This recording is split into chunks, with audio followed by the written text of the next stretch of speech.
ਵਾਹਿਗੁਰੂ ਵਾਹਿਗੁਰੂ ਵਾਹਿਗੁਰੂ ਵਾਹਿਗੁਰੂ ਵਾਹਿਗੁਰੂ। ਆਪ ਛਡਾਵੋ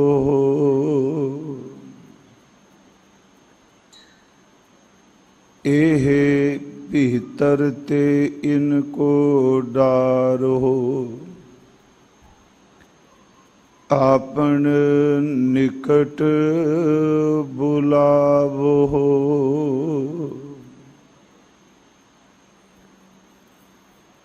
ਇਹ ਭੀਤਰ ਤੇ ਇਨਕੋ ਡਾਰੋ ਆਪਨ ਨਿਕਟ ਬੁਲਾਵੋ ਆਪਣੀ ਬਿਦ ਆਪ ਜਨਾਵੋ ਹਰ ਜਨ ਮੰਗਲ ਗਾਵੋ ਬਿਸਰ ਨਾਹੀ ਕਬਹੂ ਹੀਏ ਤੇ ਇਹ ਬਿਦ ਮਨ ਮਹਿ ਪਾਵੋ ਗੁਰ ਪੂਰਾ ਭੇਟਿਓ ਵਡ ਭਾਗੀ ਜਨ ਨਾਨਕ ਕਤਹਿ ਨਾ ਥਾਵੋ ਸਜਣ ਸੱਚਾ ਪਾਤਸ਼ਾਹ ਸਿਰ ਸ਼ਾਹਾਂ ਦੇ ਸ਼ਾਹੋ ਜਿਸ ਪਾਸ ਬੈਠਿਆ ਸੋਹੀਐ ਸਭਨਾਂ ਦਾ ਵਿਸਾਹੋ ਸਜਣ ਸੱਚਾ ਪਾਤਸ਼ਾਹ ਸਿਰ ਸ਼ਾਹਾਂ ਦੇ ਸ਼ਾਹੋ ਜਿਸ ਪਾਸ ਬੈਠਿਆ ਸੋਹੀਐ ਸਭਨਾਂ ਦਾ ਵਿਸਾਹੋ। ਸਤਨਾਮ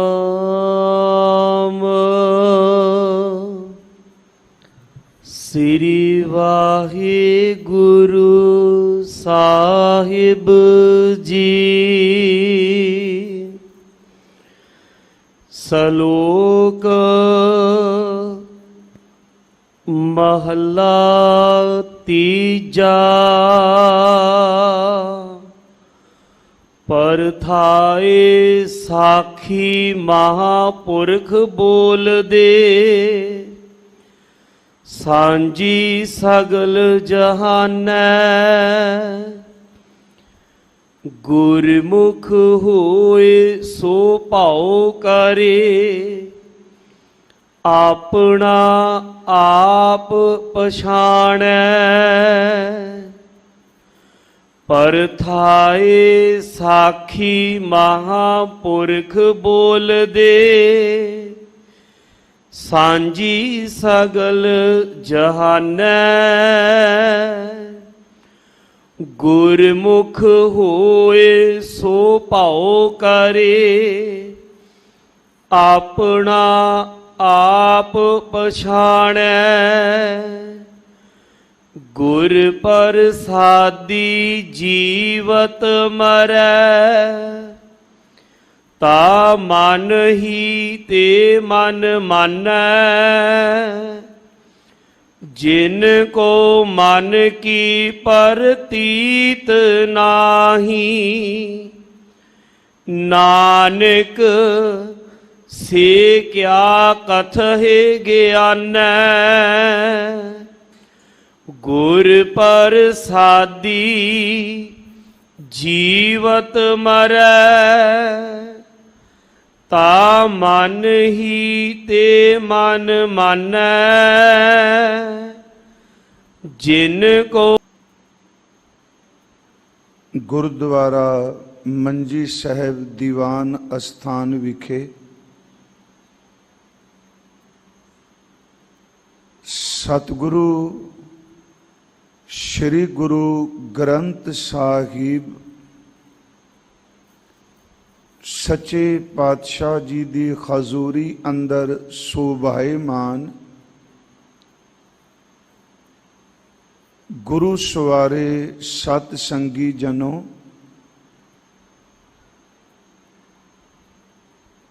ਸਤਿਗੁਰਾਂ ਨੇ ਅੱਜ ਜੋ ਅੰਮ੍ਰਿਤ ਵੇਲੇ ਸਾਨੂੰ ਅੰਮ੍ਰਿਤ ਬਚਨ ਹੁਕਮ ਰੂਪ ਵਿੱਚ ਬਖਸ਼ਿਸ਼ ਕੀਤੇ ਨੇ, ਇਹ ਸੋਰਠ ਕੀ ਵਾਰ ਹੈ ਔਰ ਇਸ ਵਾਰ ਦੀ ਜੋ 12ਵੀਂ ਪੌੜੀ ਹੈ, ਇਸ ਨਾਲ ਧੰਨ ਗੁਰੂ ਅਮਰਦਾਸ ਮਹਾਰਾਜ ਜੀ ਦੇ 2 ਸ਼ਲੋਕ ਨੇ ਔਰ ਜਿਹੜੀ ਇਹ ਵਾਰ ਹੈ ਇਹ ਸਤਿਗੁਰੂ ਗੁਰੂ ਰਾਮਦਾਸ ਮਹਾਰਾਜ ਜੀ ਦੀ ਉਚਾਰਨ ਕੀਤੀ ਹੋਈ ਹੈ। ਸ਼ਲੋਕ ਵਿੱਚ ਆਰੰਭ ਵਿੱਚ ਹਜ਼ੂਰ ਕਹਿੰਦੇ ਨੇ, ਰੂਹਾਨੀ ਉੱਤਮ ਦਰਜੇ ਦੇ ਉੱਪਰ ਪਹੁੰਚੇ ਹੋਏ ਮਹਾਂਪੁਰਖ ਉਹ ਜਦੋਂ ਵੀ ਉਪਦੇਸ਼ ਕਰਦੇ ਨੇ, ਉਹਨਾਂ ਦਾ ਬਚਨ, ਉਹਨਾਂ ਦੇ ਬੋਲ ਸਰਬਦੇਸ਼ੀ ਤੇ ਸਰਬਕਾਲੀ ਹੁੰਦੇ ਨੇ। ਸਮੁੱਚੀ ਮਾਨਵਤਾ ਲਈ ਉਹ ਸਾਂਝਾ ਉਪਦੇਸ਼ ਕਰਦੇ ਨੇ। ਦੂਸਰਾ, ਗੁਰਮੁਖ ਜਨ ਉਹਨਾਂ ਦੇ ਬਚਨਾਂ ਨੂੰ ਸੁਣ ਕੇ ਮਨ ਵਿੱਚ ਭੈ ਧਾਰਨ ਕਰਦੇ ਨੇ, ਪਰ ਮਨਮੁਖ ਬੰਦੇ ਉਸ ਬਚਨ ਨੂੰ ਮੰਨਣ ਨੂੰ ਤਿਆਰ ਨਹੀਂ ਹੁੰਦੇ। ਸਿਰਫ ਉਹਨਾਂ ਕੋਲ ਗਿਆਨ ਗੱਲਾਂ ਬਹੁਤ ਜ਼ਿਆਦੀਆਂ ਨੇ, ਜੇ ਉਹ ਬਚਨ ਨੂੰ ਕਮਾ ਨਹੀਂ ਰਹੇ ਤੇ ਉਹਨਾਂ ਦੇ ਗਿਆਨ ਕਥਨ ਦਾ ਕੋਈ ਫਾਇਦਾ ਵੀ ਨਹੀਂ। ਜਿਹੜਾ ਦੂਸਰਾ ਸ਼ਲੋਕ ਹੈ, ਇਸ ਵਿੱਚ ਸਤਿਗੁਰਾਂ ਨੇ ਵਿਦਵਾਨ ਪੰਡਿਤ ਨੂੰ ਸੰਬੋਧਨ ਕੀਤਾ ਹੈ।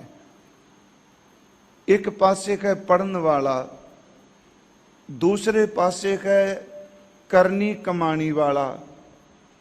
ਮਹਾਰਾਜ ਕਹਿੰਦੇ ਨੇ ਸਿਰਫ ਪੜ ਕੇ ਪੁਕਾਰਨ ਵਾਲਾ, ਉਹਦੇ ਅੰਦਰ ਦੀ ਚਿੰਤਾ, ਤੋਖਲਾ, ਦਵੈਸ਼, ਵਾਸ਼ਨਾ ਨਹੀਂ ਜਾਂਦੀ, ਪਰ ਬੰਦਗੀ ਕਰਨ ਵਾਲੇ ਦੇ ਵਿੱਚ ਇੰਨੀ ਕੁ ਬਰਕਤ ਹੈ ਕਮਾਈ ਦੀ ਕਿ ਉਹਦੇ ਪਿੱਛੇ ਕਈਆਂ ਦਾ ਉਧਾਰ ਹੋ ਜਾਂਦਾ ਹੈ।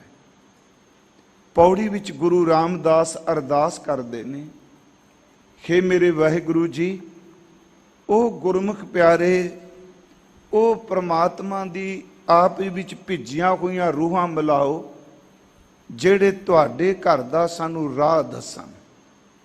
ਆਓ ਗੁਰੂ ਅਮਰਦਾਸ ਔਰ ਗੁਰੂ ਰਾਮਦਾਸ ਤੀਸਰੇ ਪਾਤਸ਼ਾਹ ਔਰ ਚੌਥੇ ਪਾਤਸ਼ਾਹ ਜੀ ਦੇ ਅੱਜ ਇਹ ਬਚਨ ਨੇ, ਜਿਨ੍ਹਾਂ ਦੀ ਵਿਚਾਰ ਆਪਾਂ ਨੇ ਕਰਨੀ ਹੈ। ਆਪ ਸਾਰੀ ਸੰਗਤ ਅਸੀਸ ਬਖਸ਼ੋ। ਸਤਿਗੁਰੂ ਗੁਰੂ ਰਾਮਦਾਸ ਸੱਚੇ ਪਾਤਸ਼ਾਹ ਜੀ ਆਪ ਵਿੱਚ ਵਰਤੋ, ਹਿਰਦੇ ਦਾ ਟਿਕਾ, ਭਾਵਨਾ, ਸ਼ਰਧਾ ਬਖਸ਼ ਕੇ ਆਪ ਹੀ ਵਿਚਾਰ ਕਰਾ ਲਵੋ। ਫਿਰ ਉਚਾਰਨ ਕਰੋ ਜੀ ਸਤਨਾਮ। ਰਾਗਾਂ ਦੀ ਵਰਤੋਂ ਕੀਤੀ ਹੈ। ਉੱਥੇ ਸਤਿਗੁਰੂ ਨੇ, ਜਿਵੇਂ ਮੈਂ ਪਰਸੋਂ ਅਰਜ਼ ਕੀਤੀ ਸੀ, 12 ਮਾਹ ਇੱਕ ਕਾਵਿ ਹੈ। ਘੋੜੀਆਂ, ਆਲਾਹਣੀਆਂ, ਸ਼ੰਤ ਆਦਿਕ, ਇਹ ਵੀ ਸੰਗੀਤ ਨਾਲ ਸੰਬੰਧਿਤ ਔਰ ਪੰਜਾਬ ਦਾ ਫੋਕ ਆਪਾਂ ਸ਼ਬਦ ਵਰਤਿਆ ਸੀ। ਇਸੇ ਤਰ੍ਹਾਂ ਜਿਹੜੀਆਂ ਵਾਰਾਂ ਨੇ ਇਹ ਪਹਿਲਾਂ ਪ੍ਰਚਲਿਤ ਸਨ। ਜਿਹੜੀ ਵਾਰ ਹੈ ਦਰਅਸਲ ਉਹ ਪੌੜੀਆਂ ਦੇ ਰੂਪ ਵਿੱਚ ਹੀ ਹੁੰਦੀ ਹੈ। ਜਿਹੜੀਆਂ ਵਾਰਾਂ ਨੇ ਉਹ ਸੂਰਮਿਆਂ ਦੇ ਕੀਤੇ ਹੋਏ ਜਿਹੜੇ ਚੰਗੇ ਕਾਰਨਾਮੇ ਨੇ, ਉਹਨਾਂ ਦੀ ਬਹਾਦਰੀ ਦੇ ਕੀਤੇ ਹੋਏ ਜਿਹੜੇ ਕੰਮ ਨੇ, ਉਹਨਾਂ ਨੂੰ ਲੰਬੇਰੇ ਸਮੇਂ ਤੱਕ ਜਿਹੜੇ ਢਾਡੀ ਵੀਰ ਨੇ ਉਹ ਢੱਡ ਤੇ ਸਰੰਗੀ ਦੇ ਨਾਲ ਉਹਨਾਂ ਸੂਰਮਿਆਂ ਦੀਆਂ ਵਾਰਾਂ ਗਾਉਂਦੇ ਨੇ। ਇਸ ਵਿੱਚ ਗੁਰੂ ਸਾਹਿਬ ਨੇ ਸਾਡੇ ਤੇ ਕਿਰਪਾ ਕੀਤੀ। ਸਤਿਗੁਰੂ ਗੁਰੂ ਨਾਨਕ ਸਾਹਿਬ, ਗੁਰੂ ਅਮਰਦਾਸ, ਗੁਰੂ ਰਾਮਦਾਸ, ਗੁਰੂ ਅਰਜੁਨ ਦੇਵ ਮਹਾਰਾਜ, ਉਹਨਾਂ ਨੇ ਬਖਸ਼ਿਸ਼ ਕਰਕੇ ਵਾਰ ਦੇ ਰੂਪ ਵਿੱਚ ਵੀ ਰੱਬੀ ਅੰਮ੍ਰਿਤ ਬਚਨ ਜਿਹੜੇ ਨੇ ਉਚਾਰਨ ਕੀਤੇ ਨੇ। ਔਰ ਖਾਸ ਕਰਕੇ ਗੁਰੂ ਨਾਨਕ ਸਾਹਿਬ ਦੀ ਉਚਾਰਨ ਕੀਤੀ ਹੋਈ ਆਸਾ ਰਾਗ ਵਿੱਚ ਜਿਹੜੀ ਵਾਰ ਹੈ, ਜਿਸ ਨੂੰ ਅਸੀਂ ਆਸਾ ਕੀ ਵਾਰ ਕਹਿੰਦੇ ਆ, ਉਹ ਰੋਜ਼ਾਨਾ ਸਤਿਗੁਰੂ ਜੀ ਦੇ ਅਸਥਾਨਾਂ ਤੇ ਉਸ ਵਾਰ ਦਾ, ਆਸਾ ਕੀ ਵਾਰ ਦਾ ਕੀਰਤਨ ਕੀਤਾ ਜਾਂਦਾ ਹੈ। ਉਂਝ ਗੁਰਮੁਖੋ ਗੁਰੂ ਗ੍ਰੰਥ ਸਾਹਿਬ ਵਿੱਚ ਆਪ ਨੂੰ ਪਤਾ ਹੈ ਜਿਹੜੇ ਬਾਣੀ ਪੜ੍ਹਦੇ ਹੋ 22 ਵਾਰਾਂ ਨੇ। ਇਹਨਾਂ ਵਿੱਚੋਂ 2 ਵਾਰਾਂ ਨੇ ਜਿਹੜੀਆਂ ਸਿਰਫ ਪੌੜੀ ਰੂਪ ਨੇ, ਉਹਨਾਂ ਨਾਲ ਸਤਿਗੁਰਾਂ ਨੇ ਕੋਈ ਸ਼ਲੋਕ ਦਰਜ ਨਹੀਂ ਕੀਤਾ। ਇੱਕ ਤਾਂ ਹੈ ਗੁਰੂ ਸਾਹਿਬ ਦੇ ਘਰ ਦੇ ਰਬਾਬੀ ਸਨਮਾਨਯੋਗ ਬਾਬਾ ਸੱਤਾ ਜੀ, ਬਾਬਾ ਬਲਵੰਡ ਜੀ, ਭਾਈ ਸੱਤਾ ਜੀ, ਭਾਈ ਬਲਵੰਡ ਜੀ, ਉਹਨਾਂ ਦੀ ਉਚਾਰਨ ਕੀਤੀ ਹੋਈ ਵਾਰ ਵਿੱਚ 8 ਪੌੜੀਆਂ ਨੇ। ਪੁਰਾਤਨ ਜਿਹੜੇ ਵਿਦਵਾਨ ਪੁਰਸ਼ ਸਨ ਉਹ ਇੱਕ ਸ਼ਬਦ ਕਹਿੰਦੇ ਸਨ ਟਿੱਕੇ ਦੀ ਵਾਰ। ਉਸ ਵਿੱਚ ਜ਼ਿਆਦਾਤਰ ਗੁਰੂ ਜੋਤ ਇੱਕ ਸਰੀਰ ਤੋਂ ਜਦੋਂ ਦੂਜੇ ਸਰੀਰ ਵਿੱਚ ਪ੍ਰਵੇਸ਼ ਕਰਦੀ ਹੈ, ਖਾਸ ਕਰਕੇ ਗੁਰਿਆਈ ਦੇ ਮੌਕੇ ਦੇ ਬਚਨ ਵੀ ਉਹਨਾਂ ਨੇ ਕੀਤੇ ਨੇ। ਜਿਵੇਂ ਅਸੀਂ ਉਹਨਾਂ ਦੀ ਰਚਨਾ ਵਿੱਚ ਪੜ੍ਹਨੇ ਆ, ਗੁਰ ਚੇਲੇ ਰਹਿ ਰਾਸ ਕੀ ਨਾਨਕ ਸਲਾਮਤ ਥੀਮਦਾ, ਕਿ ਗੁਰੂ ਨਾਨਕ ਸਾਹਿਬ ਜੀ ਨੇ ਆਪਣੇ ਸਰੀਰ ਦੇ ਹੁੰਦਿਆਂ ਹੀ ਆਪਣੇ ਚੇਲੇ ਦੇ ਪੈਰਾਂ ਵਿੱਚ ਰਹਿ ਰਾਸ ਦਾ ਅਰਥ ਨਮਸਕਾਰ ਕਰ ਦਿੱਤੀ। ਫਿਰ ਨਾਲ ਉਹ ਜ਼ਿਕਰ ਕਰਦੇ ਨੇ, ਲਹਿਣੇ ਦੀ ਫੇਰ ਆਈਐ ਨਾਨਕਾ ਦੋਈ ਖਟੀਏ, ਜੋਤ ਓਹਾ ਜੁਗਤ ਸਾਏ ਸਹਿ ਕਾਇਆ ਫੇਰ ਪਲਟੀਏ। ਫਿਰ ਉਹ ਜਦੋਂ ਗੁਰੂ ਅਮਰਦਾਸ ਜੀ ਦਾ ਜ਼ਿਕਰ ਕਰਨਗੇ ਤੇ ਆਪ ਉਹ ਬਚਨ ਕਰਦੇ ਆ, ਸੋ ਟਿੱਕਾ ਸੋ ਬਹਿਣਾ ਸੋਈ ਦੀਵਾਨ, ਪਿਓ ਦਾਦੇ ਜੇ ਵੇਖਾ ਪੋਤਾ ਪਰਵਾਨ। ਉੱਥੇ ਵੀ ਉਹ ਗੁਰੂ ਜੋਤ ਦੀ ਇੱਕ ਸਰੀਰ ਤੋਂ ਦੂਜੇ ਜਾਣ ਦਾ ਜ਼ਿਕਰ। ਜਦੋਂ ਗੁਰੂ ਰਾਮਦਾਸ ਜੀ ਦਾ ਜ਼ਿਕਰ ਕਰਦੇ ਆ ਤੇ ਗੁਰੂ ਸਾਹਿਬ ਦੇ ਰਬਾਬੀ ਕਹਿੰਦੇ, ਨਾਨਕ ਤੂੰ ਲਹਿਣਾ ਤੂੰ ਹੈ, ਗੁਰ ਅਮਰ ਤੂੰ ਵਿਚਾਰਿਆ। ਉਸ ਤੋਂ ਬਾਅਦ ਜਦੋਂ ਗੁਰੂ ਅਰਜੁਨ ਸਾਹਿਬ ਦਾ ਜ਼ਿਕਰ ਕਰਨਗੇ ਤੇ ਫਿਰ ਵੀ ਉਹ ਬਚਨ ਕਰਦੇ ਨੇ, ਚਾਰੇ ਜਾਗੇ ਚੌਂ ਜੁਗੀ ਪੰਚਾਇਨ ਆਪੇ ਹੋਵਾ। ਮੇਰੇ ਕਹਿਣ ਤੋਂ ਮੁਰਾਦ ਭਾਵਾਂ ਅੱਜ ਦੀ ਵਿਚਾਰ ਨਾਲ ਇਹ ਸੰਬੰਧਿਤ ਨਹੀਂ ਜੋ ਮੈਂ ਬੇਨਤੀ ਕਰ ਰਿਹਾ।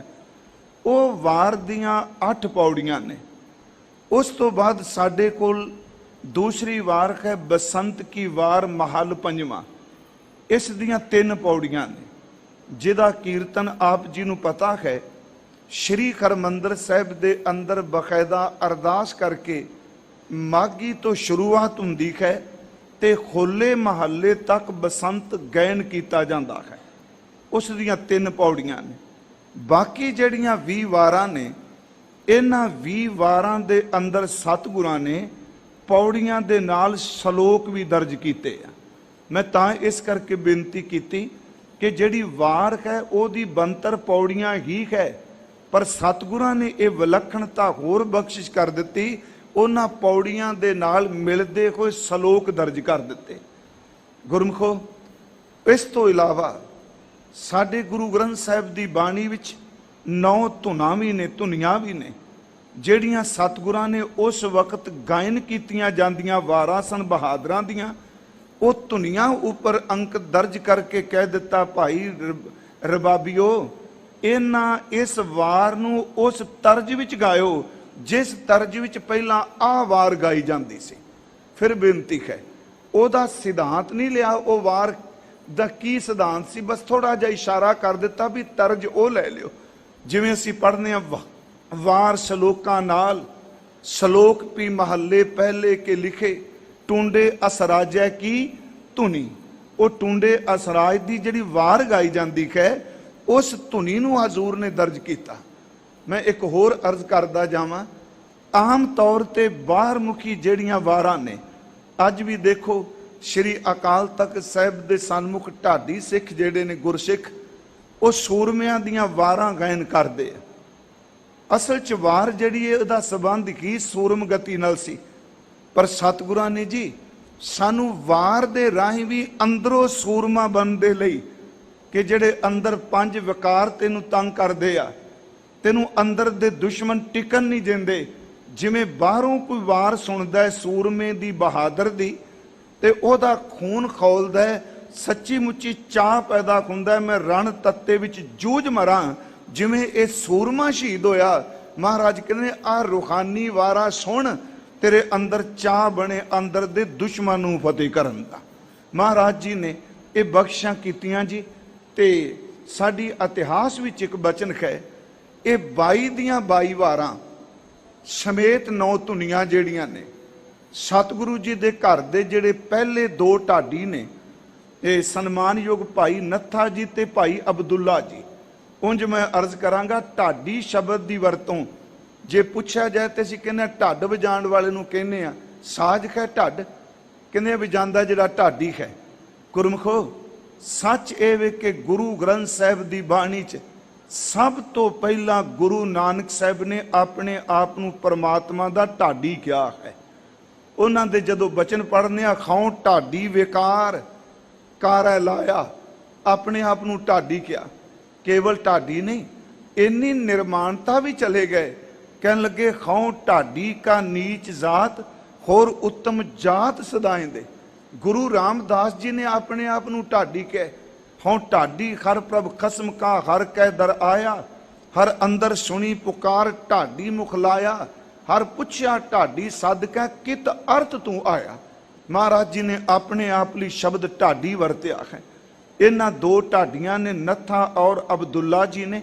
ਭਾਈ ਨੱਥਾ ਜੀ, ਭਾਈ ਅਬਦੁੱਲਾ ਜੀ ਨੇ ਸਾਡੀ ਤਵਾਰੀ ਕਹਿੰਦੀ ਹੈ 2 ਮਹੀਨਿਆਂ ਵਿੱਚ ਇਹ ਗੁਰੂ ਗ੍ਰੰਥ ਸਾਹਿਬ ਦੀਆਂ 22 ਦੀਆਂ 22 ਵਾਰਾਂ ਛਠਮ ਪੀਰ ਧੰਨ ਗੁਰੂ ਹਰਗੋਬਿੰਦ ਸਾਹਿਬ ਜੀ ਦੇ ਸਨਮੁਖ ਸੰਗਤ ਵਿੱਚ ਸੁਣਾਈਆਂ ਸਨ।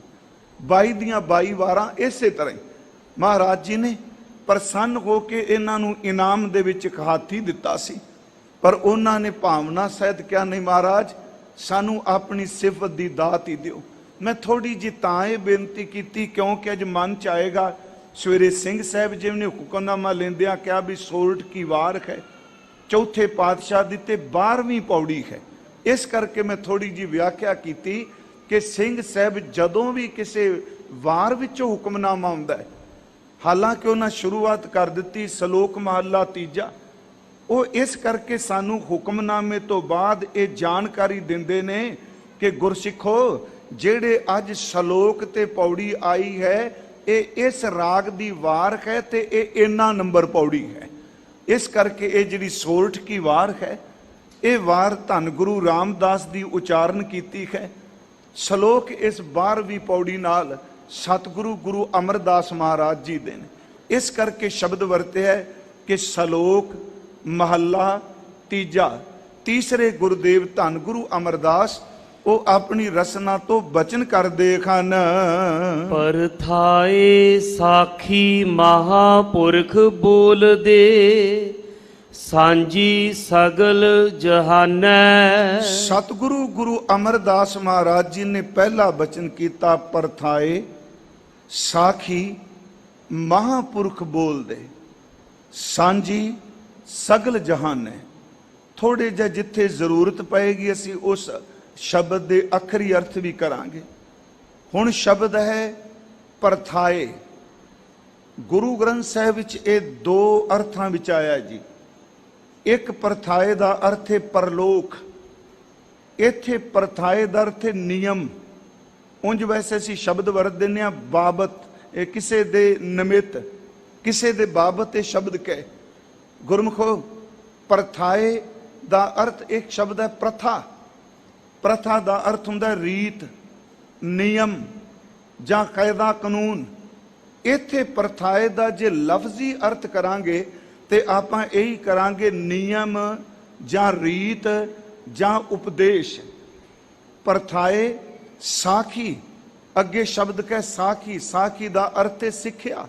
ਗੁਰਮੁਖੋ ਬਾਣੀ ਵਿੱਚ ਸਾਖੀ ਦਾ ਅਰਥ ਸਾਖੀ ਗਵਾਹੀ ਵੀ ਆਇਆ ਹੈ, ਪਰ ਇੱਥੇ ਸਾਖੀ ਦਾ ਅਰਥ ਹੈ ਸਿੱਖਿਆ, ਕਿਉਂਕਿ ਇਸ ਸ਼ਬਦ ਨੂੰ ਬੜੀ ਵਾਰੀ ਸਤਿਗੁਰਾਂ ਨੇ ਵਰਤਿਆ। ਆਪ ਜੀ ਰੋਜ਼ ਸੋਹਿਲਾ ਸਾਹਿਬ ਦੀ ਬਾਣੀ 'ਚ ਪਾਠ ਕਰਦੇ ਹੋ ਕਿ ਸਭ ਮੈਂ ਜੋਤ ਜੋਤ ਕਹਿ ਸੋਏ, ਤਿਸ ਦਾ ਚਾਨਣ ਸਭ ਮੈਂ ਚਾਨਣ ਕੋਏ, ਗੁਰ ਸਾਖੀ ਜੋਤ ਪ੍ਰਗਟ ਹੋਏ।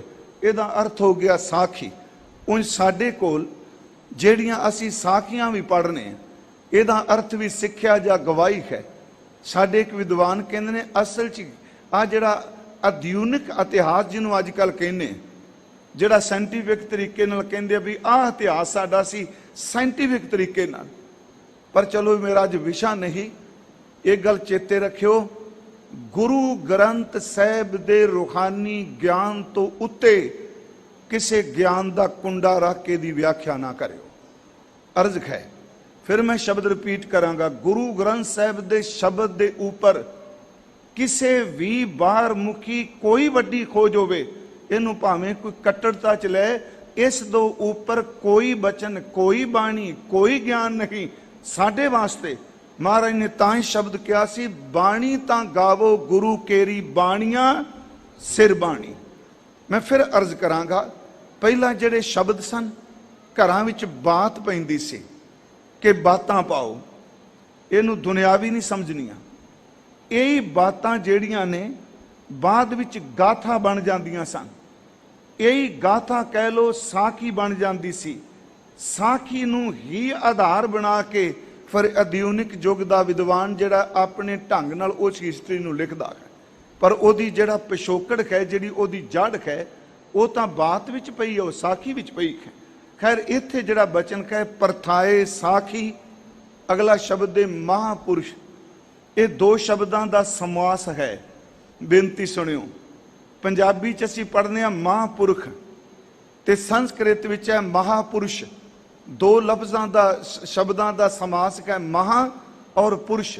ਮਹਾ ਦਾ ਅਰਥ ਹੁੰਦਾ ਵੱਡਾ ਤੇ ਪੁਰਸ਼ ਦਾ ਅਰਥ ਅਸੀਂ ਜਾਣਦੇ ਹਾਂ, ਇੱਥੇ ਪੁਰਖ ਹੈ, ਇਹਦਾ ਅਰਥ ਹੈ ਇਨਸਾਨ।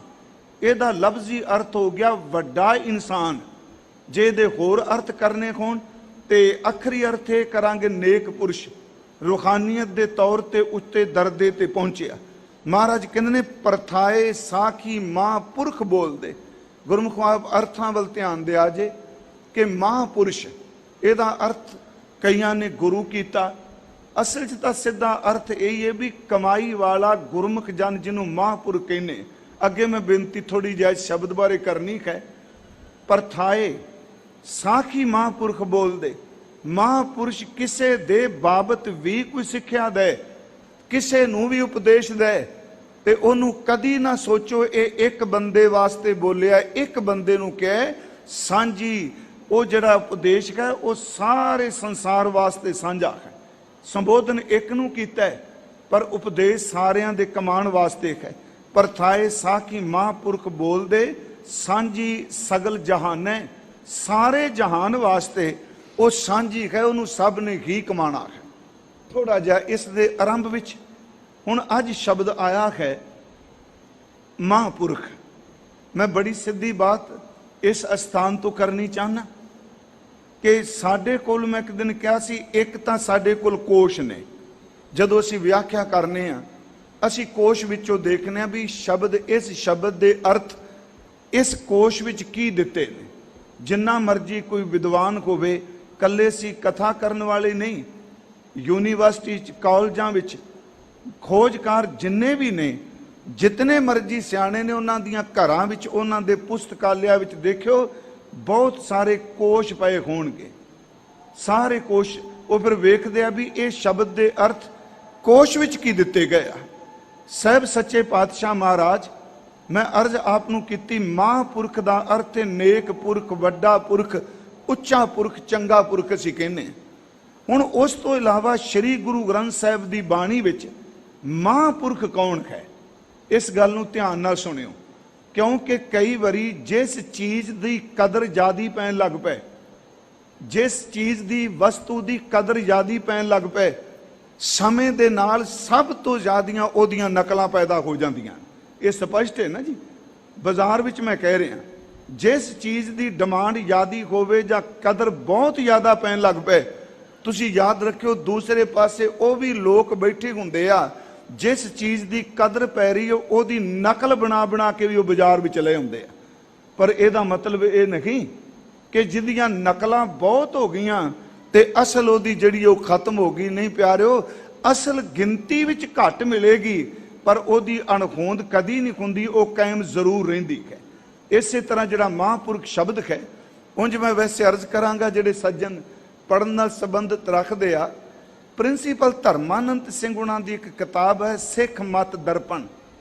मैं उस विचों अज एक दो गल्लां करनियां ने, क्योंकि मतां कोई ये कहे भी अपने कोलों उस विच एक असल च अध्याय है महापुरख ते वो पढ़न वाला है। मैं थोड़ी जो दे विचों कुछ गल्लां लईआं। वो एक गल कहिंदे आ, यही गल उन्हां ने कही कि एक सवाल उठदा भी पुरख ते सारे ते महापुरख क्यों सारे बराबर ने, ये महापुरख क्यों वड्डा पुरख क्यों? ते उन्होंने फिर इथों गल शुरू की कि जिस चीज़ की कदर ज़्यादा होवे उस दी नकल भी बहुत ज़्यादा होने लग पैंदी। वो कहंदे आ देखो साडे दो हथ ने, साडे सारियां दे मानव शरीर दे खब्बा ते सज्जा हथ है। हुण जे एक हथ दे विच आपां कस्तूरी जां गुलाब दा खिड़िया होया फुल जिहदी सुगंधी बहुत ज़्यादा है, असी हथ च पकड़िया होवे एक हथ विच ते दूजे हथ दा हथ जिहड़ा मिट्टी दे तेल नाल लिबड़िया होवे भरिया होवे, हथ तां दोनों इक्को ने पर याद रखियो तसीर दोनों दी हत्थां दे विच फर्क पै गया।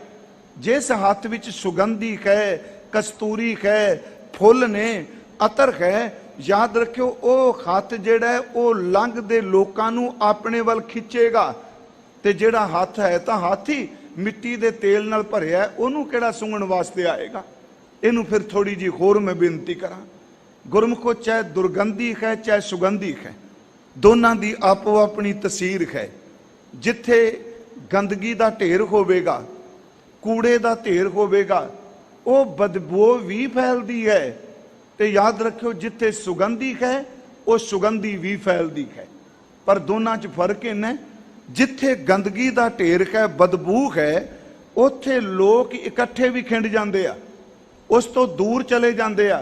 ते जिथे सुगंधी है कुदरती तौर पर खिंडे होए भी उहदे नेड़े आ जाते आ। बस आई लोकां दी तसीर है जिस दे अंदर सचमुच कूड़ है, वासना की बदबू है, वो खिंडा पैदा करता है।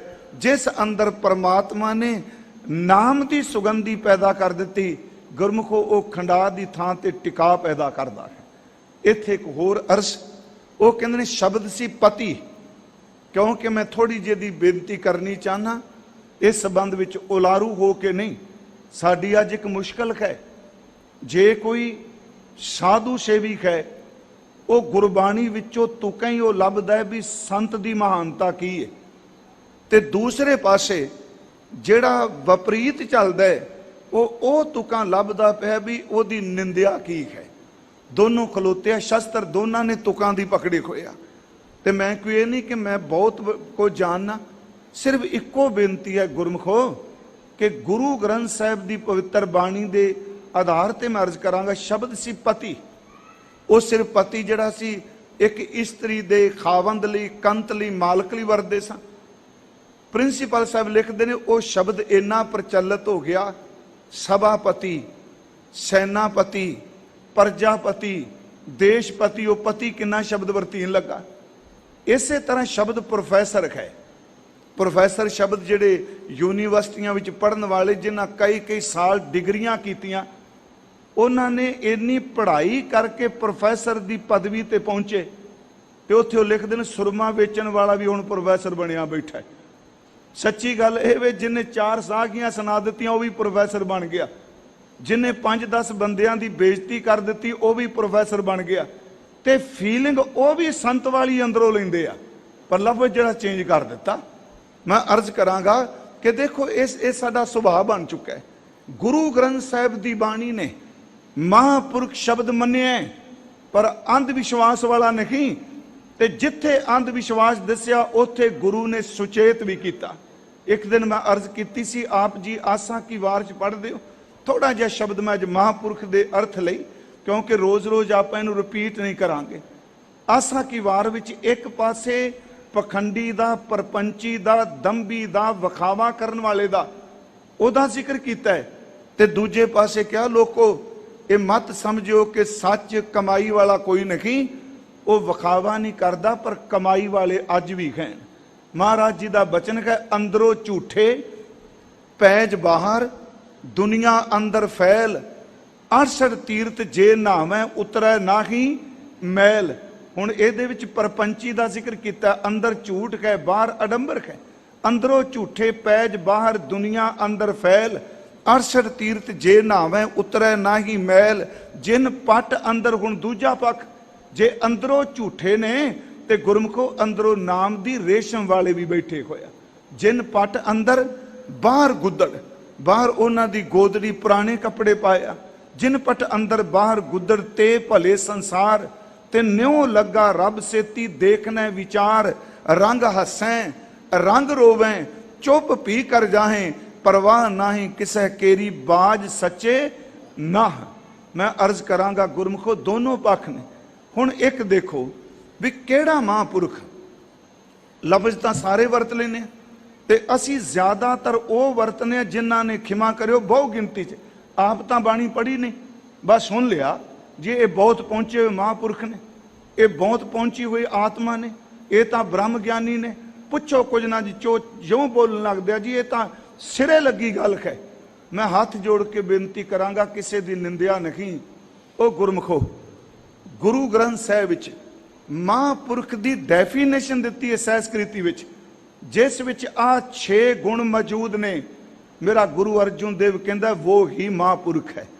पहला गुण है मंत्रंग राम राम नामंग ध्यानंग सर्वत्र पूर्ण, ज्ञानंग सम दुख सुख जुगत निर्मल निर्वैर ने, दयालंग सर्वत्र जिया पंच दोख विवर्जित है, भोजनं गोपाल कीर्तन अल्प माया जल कमल रहता है, उपदेशं सम मित्र सत्र भगवंत भगत भावनी, पर निंदा ने स्रोत सरवणंग आप त्याग सगल रेणुकै। आ महाराज कहते ने खट लखण पूर्णंग पुरख है, नानक नाम साध सवजन है। आ 6 गुण जेदे विच ने ना, वो ही महापुरख है। ते ये महापुरख जदों उपदेश करदा सारी मानवता लई करदा है। थोड़े ਜਿਹੇ ਦੇ आखिरी अर्थ ਅਸੀਂ कर लेने कि महापुरख गुरु ग्रंथ साहिब विच पूर्ण खट लखण पूर्णंग पुरख है, नानक नाम साध सुवजन है। उन्हां 6 लक्षणां विचों पहला लक्षण महापुरख दा है, ओदी जबान दे उत्ते सारियां थावां ते रमे होए परमात्मा दा नाम हुंदा है। मैं सीधे जे अर्थ करांगा जी, 6 गल्लां उंज तां इहदे अर्थ करो बहुत गुण निकलदे आ। मंत्रंग राम राम नामक ध्यानंग सर्वत्र पूर्ण है। पहला लक्षण उन्हां दी रसना ते प्रभु दा नाम ते सर्व व्यापक परमात्मा दे ध्यान विच रहिंदे। पहला लक्षण जी सिमरन ते ध्यान। दूजा ज्ञानंग सम दुख सुखं जुगत निर्मल निर्वैर ने, उन्हां नूं इन्ना कु अंदर दा ज्ञान रब ने दे दिता, दुख ते सुख विच इक्को जिहा रहिंदे आ, सुरत डोलदी नहीं, हंकारी नहीं हुंदी। उन्हां दे जीवन दी जुगत अत दी निर्मल ते ओ वैर तो रहत हुंदे आ। ये दूजा गुण है। तीसरा दयालंग सर्ब जिया पंच दोख भी वर्जित है। वो सारे जीवां ते दया करदे ने, पंजां दोखां नूं अपने अंदर वड़न ही नहीं देंदे। सीधी गल, जिहदे अंदर पंजां वकारां दा फुरना भी ना उठे। आ तीसरा लक्षण है महापुरख दा। अगे है भोजनं गोपाल कीर्तनं अल्प माया जल कमल रहता है। उन्हां दी जिंदगी दी खुराक, उन्हां दा भोजन रुखानी परमात्मा दा कीर्तन है। रहिंदे संसार विच ने, पर गुरमुखो वो रहिंदे इस तरह ने कि जिवें मानो कमल दा फुल जिहड़ा वो पानी विच नरलेप रहिंदा है। ये उन्हां दा तीसरा गुण है। फिर बेनती सुनो, मंत्रंग राम राम नामक ध्यानंग सर्वत्र पूर्ण है, ज्ञानंग सम दुख सुखंग जुगत निर्मल निर्वैर ने, दयालंग सर्वत्र जिया पंच दोख विवर्जित है, अगला बचन कहते ने भोजनं गोपाल कीर्तनं अल्प माया जल कमल रहते। 4 गुणा तो बाद उपदेशंग सम मित्र छत्र है। महापुरख दा कोई मित्र नहीं, कोई ओदा दुश्मन नहीं। वो उपदेश मित्र ते दुश्मन नूं इक्को जिहा ही करदे ने। जे असीं कदी इतिहास विच देखीए, मैं एक गुरु साहिब की उदाहरण देना। महापुरख गुरु ग्रंथ साहिब विच गुरु नूं भी कहा है। ये गुरु रामदास ने महापुरख शब्द गुरु अमरदास लई वरते। इथों तक बाबा सुंदर जी ने शब्द वरत्या, भगत सतगुर पुरख सोई जिस हर प्रभाणा भावै। हुण तुसीं देखो, पैंदे खां चढ़ के आया, आ करतारपुर की जंग हुई, सिर्फ एक पक्ष लैना, मीरी पीरी दे दाता जी नाल सीधा मुकाबला होया। उन्हें वंगारिया महाराज जी नूं ते 6वें सतगुरां ने मुस्करांदियां कहा पैंदे नूं कि पहला वार तू कर, असीं नहीं करने, असीं सिर्फ रोकांगे। उन्हें वार कीते, ओदे 3 वार खाली गए। जवान बड़ा सी, ओदे बारे कहा जाता है कि मोहर नूं, जिहड़ी मोहर हुंदी सिक्का, हथ की तली ते रख के अंगूठे नाल मलदा ते उत्तों निशान मिट जाता सी। किन्ने सख्त हथ सन। 2 शान भिड़दे खुण झोटे ਸਿੰਘਾਂ तो पकड़ के उन्हां नूं वख भी कर सकदा सी। एडा जवान, किसे भी घोड़ असवार दे असवार समेत होवे घोड़ा, ਉਹਦੇ थल्ले वड़ के जिवें पंड चुक के सट्टी दी जमीन ते थल्ले सड़ दिंदा सी। 3 वार इहदे खाली गए। इहने की कीता, पता सी हुण गुर भारी तो मैं बचना नहीं। ये दौड़ के महाराज जी दे घोड़े थल्ले वड़िया। सतगुरां ने अपनी ढाल इहदे सिर च मारी। साडा इतिहास कहंदा ढाल वजी, सिर खिलर गया, जमीन ते डिग्गा। तड़फदे होए दे मूँह दे उत्ते 6वें सतगुरां ने ढाल कर दित्ती। मैं फिर बेनती करा, गुरु की नज़र च कोई दुश्मन नहीं, कोई मित्र नहीं। इस तरह सच है, नरलेप है, वो सब ਲਈ ਇੱਕੋ ਜਿਹਾ ਬਿਆਰ ਕਰਦਾ ਹੈ। ਉਹਦੇ ਚਿਹਰੇ ਦੇ ਉੱਤੇ ਢਾਲ ਚਾ ਕੀਤੀ ਤੇ ਨਾਲ ਉਹਨੂੰ ਸ਼ਬਦ ਕਿਹਾ, ਨੇਤਰ ਭੇਜਿਆ, ਕਿਉਂਕਿ ਬੱਚਿਆਂ ਆਪਣੇ ਬੱਚਿਆਂ ਨਾਲ ਪਾਲਿਆ ਉਹਨੂੰ। ਨੇਤਰ ਭੇਜਿਆ ਨਾਲ ਜਦੋਂ ਪੈਂਦੇ ਨੇ ਦੇਖਿਆ ਬੋਲੋ ਦੇ ਫਰਕ ਰਹੇ ਸਨ। 6ਵੇਂ ਗੁਰਦੇਵ ਕਹਿੰਦੇ ਨੇ ਪੈਂਦੇ ਨੂੰ ਕਿ ਕਲਮਾ ਪੜ੍ਹ, ਕਲਮਾ ਪੜ੍ਹ, ਖੁਦਾ ਦਾ ਕਲਮਾ ਪੜ੍ਹ, ਤੈਨੂੰ ਅੱਲਾ ਦੇ ਘਰ 'ਚ ਥਾਂ ਮਿਲ ਜਾਏਗੀ। ਹੁਣ ਇੱਥੇ ਇੱਕ ਮੈਂ ਬੇਨਤੀ ਕਰਨੀ ਹੈ, ਸਾਡੀ ਤਵਾਰੀਖ ਕਹਿੰਦੀ ਹੈ ਕਿ ਖੂਨ ਨਾਲ ਭਿੱਜਾ ਹੋਇਆ ਪੈਂਦਾ ਖਾਂ ਅੱਗੋਂ ਪੈਂਦੇ ਖਾਂ ਕਹਿੰਦਾ ਸਤਿਗੁਰੂ ਨੂੰ ਕਿਹੜਾ ਕਲਮਾ ਪੜਾਂ, ਤੇਰੀ ਢਾਲ ਹੀ ਮੇਰਾ ਕਲਮਾ ਬਣ ਗਈ ਹੈ। ਹੁਣ ਇਹ ਬਟਰਿੰਗ ਤਾਂ ਹੈ ਨਹੀਂ, ਇਹਨੂੰ ਸੁਹਿਰਦਤਾ ਨਾਲ ਸੁਣਿਓ। ਬੰਦੇ ਦਾ ਸਿਰ ਪਾਟਾ ਪਿਆ, ਖੁੱਲਾ ਪਿਆ, ਜ਼ਮੀਨ ਤੇ ਡਿੱਗਾ, ਮੌਤ ਸਾਹਮਣੇ ਆਉਂਦੀ ਏ। ਮਰਨ ਵੇਲੇ ਤਾਂ ਬੰਦੇ ਦੇ ਅੰਦਰੋਂ ਉਹ ਕੁਝ ਨਿਕਲ ਆਉਂਦਾ ਜਿਹੜਾ ਕੁਝ ਦੱਬਿਆ ਵੀ ਹੁੰਦਾ ਹੈ। ਇਹਦਾ ਮਤਲਬ ਉਹ ਐਵੇਂ ਵਿਖਾਵੇ ਦੇ ਸ਼ਬਦ ਨਹੀਂ ਕਹਿ ਰਿਹਾ, ਉਹਨੂੰ ਮਰਨ ਵੇਲੇ ਗੁਰੂ ਦੀ ਢਾਲ ਵਿੱਚੋਂ ਵੀ ਉਹ ਸਵਾਦ ਆ ਗਿਆ ਜਿਹੜਾ ਕਲਮੇ ਵਿੱਚੋਂ ਮਿਲਣਾ ਸੀ। ਪਰ ਗੁਰੂ ਸਾਹਿਬ ਨੇ ਥੋੜਾ ਕਿਹਾ ਤੂੰ ਦੋਜਕ ਵਿੱਚ ਸੜੇਗਾ। ਮੈਂ ਦੂਸਰੀ ਬੇਨਤੀ ਕਰਾਂ, ਆਪ ਜੀ ਨੂੰ ਪਤਾ ਹੋਣਾ ਬਾਬਾ ਵੀਰ ਸਿੰਘ ਜੀ ਨਰੰਗਾਬਾਦ ਵਾਲੇ, ਇਹ ਕਈ ਸੱਜਣਾ ਨੂੰ ਪਤਾ ਹੋਣਾ। शाह मुहम्मद ने कहा वो गर्क जाने लोग, इन्होंने कोई संत ते साध नहीं छड्डिया। जंगनामे चो कहंदा हमला कर दियां पईयां ने फौजां अपनियां ही, पर वो महापुरख लंगर तैयार पै करवांदे आ। ते जे कोई पुछदा वो तोपां लैके वो मारन वास्ते चढ़ के आ गए, तुसीं लंगर कहन लगे मार तां उन्हां जाना, तोपां नाल उड़ाणगे सानू। पर आखिर गुरु नानक साहब का घर है, आउंदे पए ने, मारन तो बाद पेट भुखे ना चले जान, लंगर जरूर छके जान। मैं फिर बेनती करा, द्वैश वाले लिए मेरी इस कथा का कोई अर्थ नहीं, पर गुरु ग्रंथ साहिब कहते हैं ब्रह्म ज्ञानी कै दृश्य समान, जैसे राज रंग को लागै तुल पवान। खवा चलदी है, वो अमीर ते गरीब नाल इक्को जिहा व्यवहार करदी है। मैं आप नूं फिर उस विषय ते आउण लगा कि महापुरख दे आ रूहानी गुण ने। फिर तो वाकई महापुरख जे बाणी पढ़ते आप उपदेशंग सम मित्र छत्र भगवंत भगत भावनी प्रेमा भगती का उपदेश देंदे ने। ते गुरमुखो 6वां महापुरख का लखण है पर निंदा न स्रोत सरवणंग आप त्याग सगल रेण कह। किसे दी पराई निंदिया कन्ना नाल नहीं सुनदा, ਆਪਣੀ ਕੌਮੇ ਨੂੰ ਤਿਆਗ ਕੇ ਸਭ ਦੇ ਚਰਨਾਂ ਦੀ ਧੂੜ ਬੰਦਾ। ਆ ਹੈ ਮਹਾਂਪੁਰਖ ਪਰਥਾਏ ਜਿਹੜੇ ਸਭ ਨੂੰ ਉਪਦੇਸ਼ ਦਿੰਦੇ ਨੇ। ਮਹਾਰਾਜ ਜਿਨ੍ਹਾਂ ਨੂੰ ਅੱਜ ਕਹਿ ਰਹੇ ਨੇ ਪਰਥਾਏ ਸਾਖੀ ਮਹਾਂਪੁਰਖ ਬੋਲਦੇ, ਇਹਨੇ ਖੱਟ ਲਖਣ ਪੂਰਨ ਪੁਰਖ ਹੈ, ਨਾਨਕ ਨਾਮ ਸਾਧ ਸਵਜਨ। ਇੱਕ ਪੱਖ ਇਹ ਵੀ ਹੈ, ਦੂਜਾ ਪੱਖ ਆਪਾਂ ਲੁਕਾਈਏ ਨਾ। ਦੂਜਾ ਪੱਖ ਇਹ ਹੀ ਹੈ ਕਿ ਜਿਨ੍ਹਾਂ ਲੋਕਾਂ ਨੂੰ ਸ਼ਬਦ ਦੀ ਸਮਝ ਨਹੀਂ, ਬਾਣੀ ਦੀ ਸਮਝ ਨਹੀਂ, ਗੁਰਮੁਖੋ ਖਿਮਾ ਕਰਿਓ ਜੇ ਇਹ ਕਹੀਏ ਨਾ ਜੀ ਫਲਾਣੇ ਪਿੱਛੇ ਬੜੇ ਲੋਕ ਨੇ, ਕਿਉਂਕਿ ਇਸ ਭਾਰਤ ਵਿੱਚ ਬੰਦੇ ਦਾ ਰੁਤਬਾ ਲੋਕਾਂ ਕਰਕੇ ਜੇ ਕਿਸੇ ਬੰਦੇ ਦੇ ਪਿੱਛੇ ਕੋਈ 2-4 ਲੱਖ ਵੋਟ ਹੈ ਨਾ, ਆ ਭਾਵੇਂ ਜਿੰਨੇ ਮਰਜ਼ੀ ਵੱਡੇ ਖੱਬੀ ਖਾਨ ਕਹੀ ਜੋ, ਮੇਰੀ ਗੱਲ ਦਾ ਗੁੱਸਾ ਨਾ ਕਰਿਓ, ਕਰੋੜ 2 ਕਰੋੜ ਹੈ, ਸਾਰੇ ਹੱਥ ਜੋੜ ਕੇ ਅੱਗੇ ਖਲੋਣਗੇ, ਬਾਬਾ ਜੀ ਕਰੋ ਕਿਰਪਾ। ਉੱਥੇ ਰੂਹਾਨੀ ਥੋੜਾ ਲੈਣ ਕੋਈ ਚੱਲੇ ਆ, ਤੇ ਪਤਾ ਇਹਨਾਂ ਨੂੰ ਵੀ ਹੈ ਮਸਟੰਡਾ ਹੀ, ਸੱਚੀ ਲੋ ਮੈਂ ਸਿੱਧਾ ਸ਼ਬਦ ਵਰਤਾਂ, ਪਤਾ ਹੈ ਕੁਝ ਹੈ, ਪਰ ਉਹ ਲਾਲਚ ਦੇ ਮਾਰੇ ਨਹੀਂ। ਗੁਰਮੁਖੋ ਜਦੋਂ ਕਿਤੇ ਦੁਨਿਆਵੀ ਤੌਰ ਤੇ ਵੀ ਅਸੀਂ ਦੇਖਨੇ ਆ, ਗੁਰੂ ਗ੍ਰੰਥ ਸਾਹਿਬ ਕਹਿੰਦੇ ਨੇ ਜਦੋਂ ਜਗਿਆਸੂ ਕਿਤੇ ਇਹੋ ਜਿਹਾ ਕਪਟੀ ਦੇ ਸਾਹਮਣੇ ਫਸ ਜਾਂਦਾ ਹੈ ਨਾ, ਫਿਰ ਅਫਸੋਸ ਵਿੱਚ ਕਹਿੰਦਾ ਹੈ ਜੇ ਮੈਨੂੰ ਪਹਿਲਾਂ ਪਤਾ ਹੁੰਦਾ ਇਹ ਪਖੰਡੀ ਸੀ ਤੇ ਮੈਂ ਕਦੀ ਇਹਦੇ ਨੇੜੇ ਹੀ ਨਾ ਲੱਗਦਾ। ਦੇਖੋ ਗੁਰੂ ਗ੍ਰੰਥ ਸਾਹਿਬ 'ਚ ਇੱਕ ਸ਼ਲੋਕ ਹੁੰਦਾ ਹੈ, ਇਹ 2 ਵਾਰੀ ਹੁੰਦਾ ਹੈ, ਮੈਂ ਜਾਣਿਆ ਵੱਡ ਹੰਸ ਹੈ। ਮੈਂ ਅਰਜ਼ ਕੀਤੀ ਪਾਠ ਭੇਦ ਦੇ ਅਰਥ ਇੱਕੋ ਜਿਹੇ ਹੈ। ਮੈਂ ਜਾਣਿਆ ਵੱਡ ਹੰਸ ਹੈ, ਇਹਦਾ ਮਤਲਬ ਕਿ ਭੁਲੇਖਾ ਲੱਗ ਸਕਦਾ ਜਗਿਆਸੂ ਨੂੰ। ਮੈਂ ਜਾਣਿਆ ਬੜਾ ਵੱਡਾ ਹੰਸ ਹੈ, ਮਹਾਂਪੁਰਖ ਹੈ, ਤਾਂ ਮੈਂ ਕੀਆ ਸੰਗ, ਤੇ ਇਹ ਕੀਤਾ ਸ਼ਬਦ ਵੀ ਆਉਂਦਾ ਹੈ। ਮੈਂ ਜਾਣਿਆ ਵੱਡ ਹੰਸ ਹੈ ਤਾਂ ਮੈਂ ਕੀਆ ਸੰਗ, ਜੇ ਜਾਣਾ ਬੱਗ ਬੱਪੜਾ ਤਾਂ ਜਨਮ ਨਾ ਦਿੰਦੀ ਅੰਗ। ਉੱਥੇ ਭੇੜੀ ਵੀ ਹੈ। ਜੇ ਮੈਨੂੰ ਪਤਾ ਹੁੰਦਾ ਇਹ ਬਗਲਾ ਹੈ, ਚਿੱਟੇ ਖੰਭਾਂ ਵਾਲਾ ਹੰਸ ਦਾ ਭੁਲੇਖਾ ਪਾਉਂਦਾ, ਮੈਂ ਕਦੀ ਇਹਦੇ ਨੇੜੇ ਵੀ ਨਾ ਜਾਂਦੀ। ਪਰ ਦੂਜੇ ਪਾਸੇ ਇਹ ਲੰਮਾ ਸਮਾਂ ਨਹੀਂ ਕੰਮ ਚੱਲਦਾ ਹੁੰਦਾ। ਠੀਕ ਹੈ, ਪੈਸਾ ਹੋ ਜਾਏਗਾ, ਲੋਕ ਪਿੱਛੇ ਆ ਜਾਣਗੇ, ਗੱਡੀਆਂ ਗੁੱਡੀਆਂ ਵੱਡੀਆਂ, ਸਭ ਕੁਝ ਹੋ ਜਾਏਗਾ।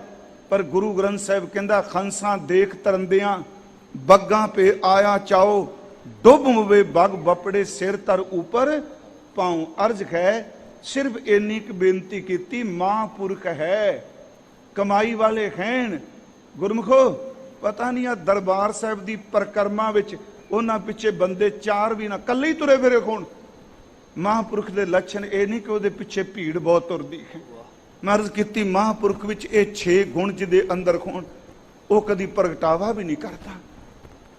ਸਾਡੇ ਸੇਵਾਪੰਥੀ ਸੰਪਰਦਾ ਦੇ ਵਿੱਚ ਇੱਕ ਸਾਖੀ ਹੈ ਕਿ ਸ਼ੇਰੇ ਪੰਜਾਬ ਮੁਹਿੰਮ ਤੇ ਚੜਿਆ, ਅਕਸਰ ਸੁਣਾਈ ਜਾਂਦੀ ਹੈ। ਤੇ ਰਸਤੇ ਵਿੱਚ ਸੇਵਾਪੰਥੀ ਗੁਰਮੁਖਾਂ ਦਾ ਅਸਥਾਨ ਸੀ ਬਾਬਾ ਬੁੱਧੂ ਜੀ ਦਾ। ਆਪ ਜੀ ਨੂੰ ਸੁਣਾਈ ਹੋਣੀ ਕਈ ਵਾਰੀ, ਗੁਰਮੁਖਾਂ ਵਿਦਵਾਨਾਂ ਜਿਹੜੀ ਕਥਾ ਕਰਦੇ ਆ। ਉੱਥੇ ਚਲੇ ਗਏ ਸ਼ੇਰੇ ਪੰਜਾਬ। ਕਿਹਾ ਜਾਂਦਾ ਉੱਥੇ ਜਾ ਕੇ ਪੁੱਛਿਆ ਜੀ, ਉਹਨਾਂ ਨੂੰ ਹੀ ਪੁੱਛ ਲਿਆ, ਉਹ ਸੇਵਾ ਪਾ ਕਰਦੇ ਸਨ ਲੰਗਰ 'ਚ। ਪੁੱਛਦੇ ਆ ਜੀ ਅਸੀਂ ਬਾਬਾ ਬੁੱਧੂ ਸਾਹਿਬ ਨੂੰ ਮਿਲਣਾ ਹੈ। ਉਹਨਾਂ ਨੇ ਹੱਥ ਝਾੜੇ, ਸ਼ੇਰੇ ਪੰਜਾਬ ਨੂੰ ਅੰਦਰ ਲੈ ਗਏ। ਜੋ ਅਸੀਂ ਸੁਣਿਆ ਹੈ, ਅੰਦਰ ਲਿਜਾ ਕੇ ਗੁਰੂ ਗ੍ਰੰਥ ਸਾਹਿਬ ਦਾ ਧਰਮਸ਼ਾਲਾ 'ਚ ਪ੍ਰਕਾਸ਼ ਸੀ। ਕਹਿਣ ਲੱਗੇ ਜੀ ਕਿਹਨੂੰ ਮਿਲਣਾ ਹੈ? ਕਹਿੰਦੇ ਨੇ ਬਾਬਾ ਬੁੱਧੂ ਸਾਹਿਬ ਨੂੰ। ਕਹਿਣ ਲੱਗੇ ਸਾਹਿਬ ਦਾ ਪ੍ਰਕਾਸ਼ ਹੈ, ਬੁੱਧੂ ਮੈਨੂੰ ਕਹਿੰਦੇ ਆ। ਸ਼ਬਦ ਸੁਣਿਓ, ਸਾਹਿਬ ਗੁਰੂ ਗ੍ਰੰਥ ਸਾਹਿਬ ਨੇ, ਬੁੱਧੂ ਮੈਨੂੰ ਕਹਿੰਦੇ ਆ। ਮੈਂ ਸਿਰਫ ਇੱਕ ਬੇਨਤੀ ਕਰਨੀ ਹੈ ਗੁਰਮੁਖੋ, ਮਹਾਂਪੁਰਖ ਜਿਹੜਾ ਧੜੇ 'ਚ ਬੋਲਦਾ ਉਹ ਮਹਾਂਪੁਰਖ ਨਹੀਂ ਹੋ ਸਕਦਾ। ਮਹਾਂਪੁਰਖ ਦਾ ਉਪਦੇਸ਼ ਪੂਰੀ ਮਾਨਵਤਾ ਵਾਸਤੇ ਹੁੰਦਾ ਹੈ। ਮੈਂ ਸ਼ਬਦ ਵਰਤਿਆ ਸਰਬ ਦੇਸ਼ੀ ਤੇ ਸਰਬ ਕਾਲੀ ਹੁੰਦਾ ਹੈ। ਉਹਦਾ ਉਪਦੇਸ਼ ਹਰ ਸਮੇਂ 'ਚ ਸਾਰਥਕ ਰਹਿੰਦਾ ਹੈ ਤੇ ਹਰ ਸਥਾਨ ਤੇ ਸਾਰਥਕ ਰਹਿੰਦਾ ਹੈ। ਅੱਜ ਸਤਿਗੁਰਾਂ ਨੇ ਇਹ ਅੰਮ੍ਰਿਤ ਬਚਨ ਸਾਡੂ ਕੀਤੇ ਨੇ ਜੀ ਕਿ ਜਦੋਂ ਮਹਾਂਪੁਰਖ ਕੋਈ ਪ੍ਰਥਾਏ ਬੋਲ ਵੀ ਬੋਲਣ, ਕਿਸੇ ਨੂੰ ਵੀ ਕਹਿਣ, ਅੱਗੇ ਹੁਣ ਥੋੜੀ ਜਿਹੀ ਦੀ ਵਿਆਖਿਆ ਕਰਾਂਗੇ, ਉਹ ਇਕੱਲੇ ਇੱਕ ਫਿਰਕੇ ਲਈ, ਇੱਕ ਵਿਅਕਤੀ ਲਈ, ਇੱਕ ਮਨੁੱਖ ਲਈ ਨਹੀਂ ਹੁੰਦੇ, ਉਹ ਰਹਿੰਦੀ ਦੁਨੀਆ ਤੱਕ ਪੂਰੀ ਲੁਕਾਈ ਵਾਸਤੇ ਹੁੰਦੇ ਆ। ਮਹਾਰਾਜ ਕਹਿੰਦੇ ਪ੍ਰਥਾਏ ਸਾਖੀ ਮਹਾਂਪੁਰਖ ਬੋਲਦੇ ਸਾਂਝੀ ਸਗਲ ਜਹਾਨੇ, ਉਹ ਪੂਰੇ ਸੰਸਾਰ ਵਾਸਤੇ ਸਾਂਝੀ ਹੈ। ਗੁਰਮੁਖ ਹੋਏ ਸੋ ਭਾਉ ਕਰੇ, ਆਪਣਾ ਆਪ ਪਛਾਣੈ। ਜਿਹੜਾ ਗੁਰੂ ਜੀ ਦੇ ਸਨਮੁਖ ਰਹਿਣ ਵਾਲਾ ਵਿਅਕਤੀ ਹੈ, ਉਹ ਫਿਰ ਮਹਾਂਪੁਰਖ ਦੇ ਉਸ ਬਚਨ ਨੂੰ ਸੁਣ ਕੇ ਭੈ ਕਰਦਾ ਹੈ, ਉਹਨੂੰ ਨਿਰਮਲ ਭਾਵ ਵਿੱਚ ਲੈ ਜਾਂਦਾ ਹੈ, ਅਦਬ ਵਿੱਚ ਰਹਿੰਦਾ ਹੈ, ਤੇ ਫਿਰ ਉਹ ਆਪਣੀ ਪੜਚੋਲ ਕਰਨੀ ਸ਼ੁਰੂ ਕਰ ਦਿੰਦਾ। ਫਿਰ ਅਰਜ ਕਹੇ ਉਹ ਸੁਣਦਾ ਹੈ ਤੇ ਅੱਗੇ ਬੇਨਤੀ ਭੈ ਵਿੱਚ ਰਹਿੰਦਾ ਦੀ ਥੋੜੀ ਵਿਆਖਿਆ ਕਰਨੇ, ਆਪਣਾ ਆਪ ਪਛਾਣਦਾ ਹੈ।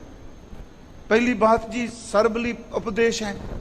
ਹੁਣ ਆਪਾਂ ਗੁਰੂ ਗ੍ਰੰਥ ਸਾਹਿਬ ਦੇ ਜਦੋਂ ਦਰਸ਼ਨ ਕਰ ਰਹੇ ਹਾਂ ਨਾ ਜੀ, ਇਸ ਵਿੱਚ ਸਤਿਗੁਰਾਂ ਨੇ ਏਡੀ ਬਖਸ਼ਿਸ਼ ਕੀਤੀ। ਐਵੇਂ ਕੋਈ ਕਹੀ ਜਾਏ ਜੀ ਇਹ ਇੱਕ ਕਮਿਊਨਿਟੀ ਵਾਸਤੇ, ਗੁਰੂ ਗ੍ਰੰਥ ਸਾਹਿਬ ਕਹਿੰਦੇ ਆ ਖੱਤਰੀ ਬ੍ਰਾਹਮਣ ਸੂਦ ਵੈਸ਼ ਉਪਦੇਸ਼ ਚੌਂ ਵਰਨਾ ਕੋ ਸਾਂਝਾ, ਇਹ ਸਾਰਿਆਂ ਵਾਸਤੇ ਸਾਂਝਾ ਉਪਦੇਸ਼ ਹੈ। ਤੇ ਗੁਰਮਤ ਇਸ ਗੱਲ ਦੀ ਗਵਾਹੀ ਦਿੰਦੀ ਹੈ ਕਿ ਮਤਾ ਕੋਈ ਇੱਕ ਫਿਰਕਾ, ਇੱਕ ਧਰਮ ਜਾਂ ਇੱਕ ਕਮਿਊਨਿਟੀ ਕਬਜ਼ਾ ਕਰਕੇ ਕਹੇ ਵੀ ਰੱਬ ਪਰਮਾਤਮਾ ਰਾਮ ਵੈਗੁਰੂ ਕੇਵਲ ਸਾਡਾ ਹੈ।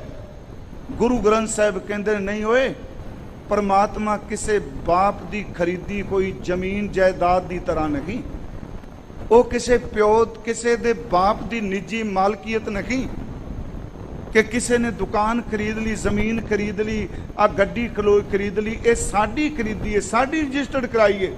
ਪਰਮਾਤਮਾ ਕਿਸੇ ਦਾ ਰਜਿਸਟਰਡ ਕਰਾਇਆ ਹੋਇਆ ਨਹੀਂ, ਪਰਮਾਤਮਾ ਤਾਂ ਭਾਵਨਾ ਦਾ ਹੈ।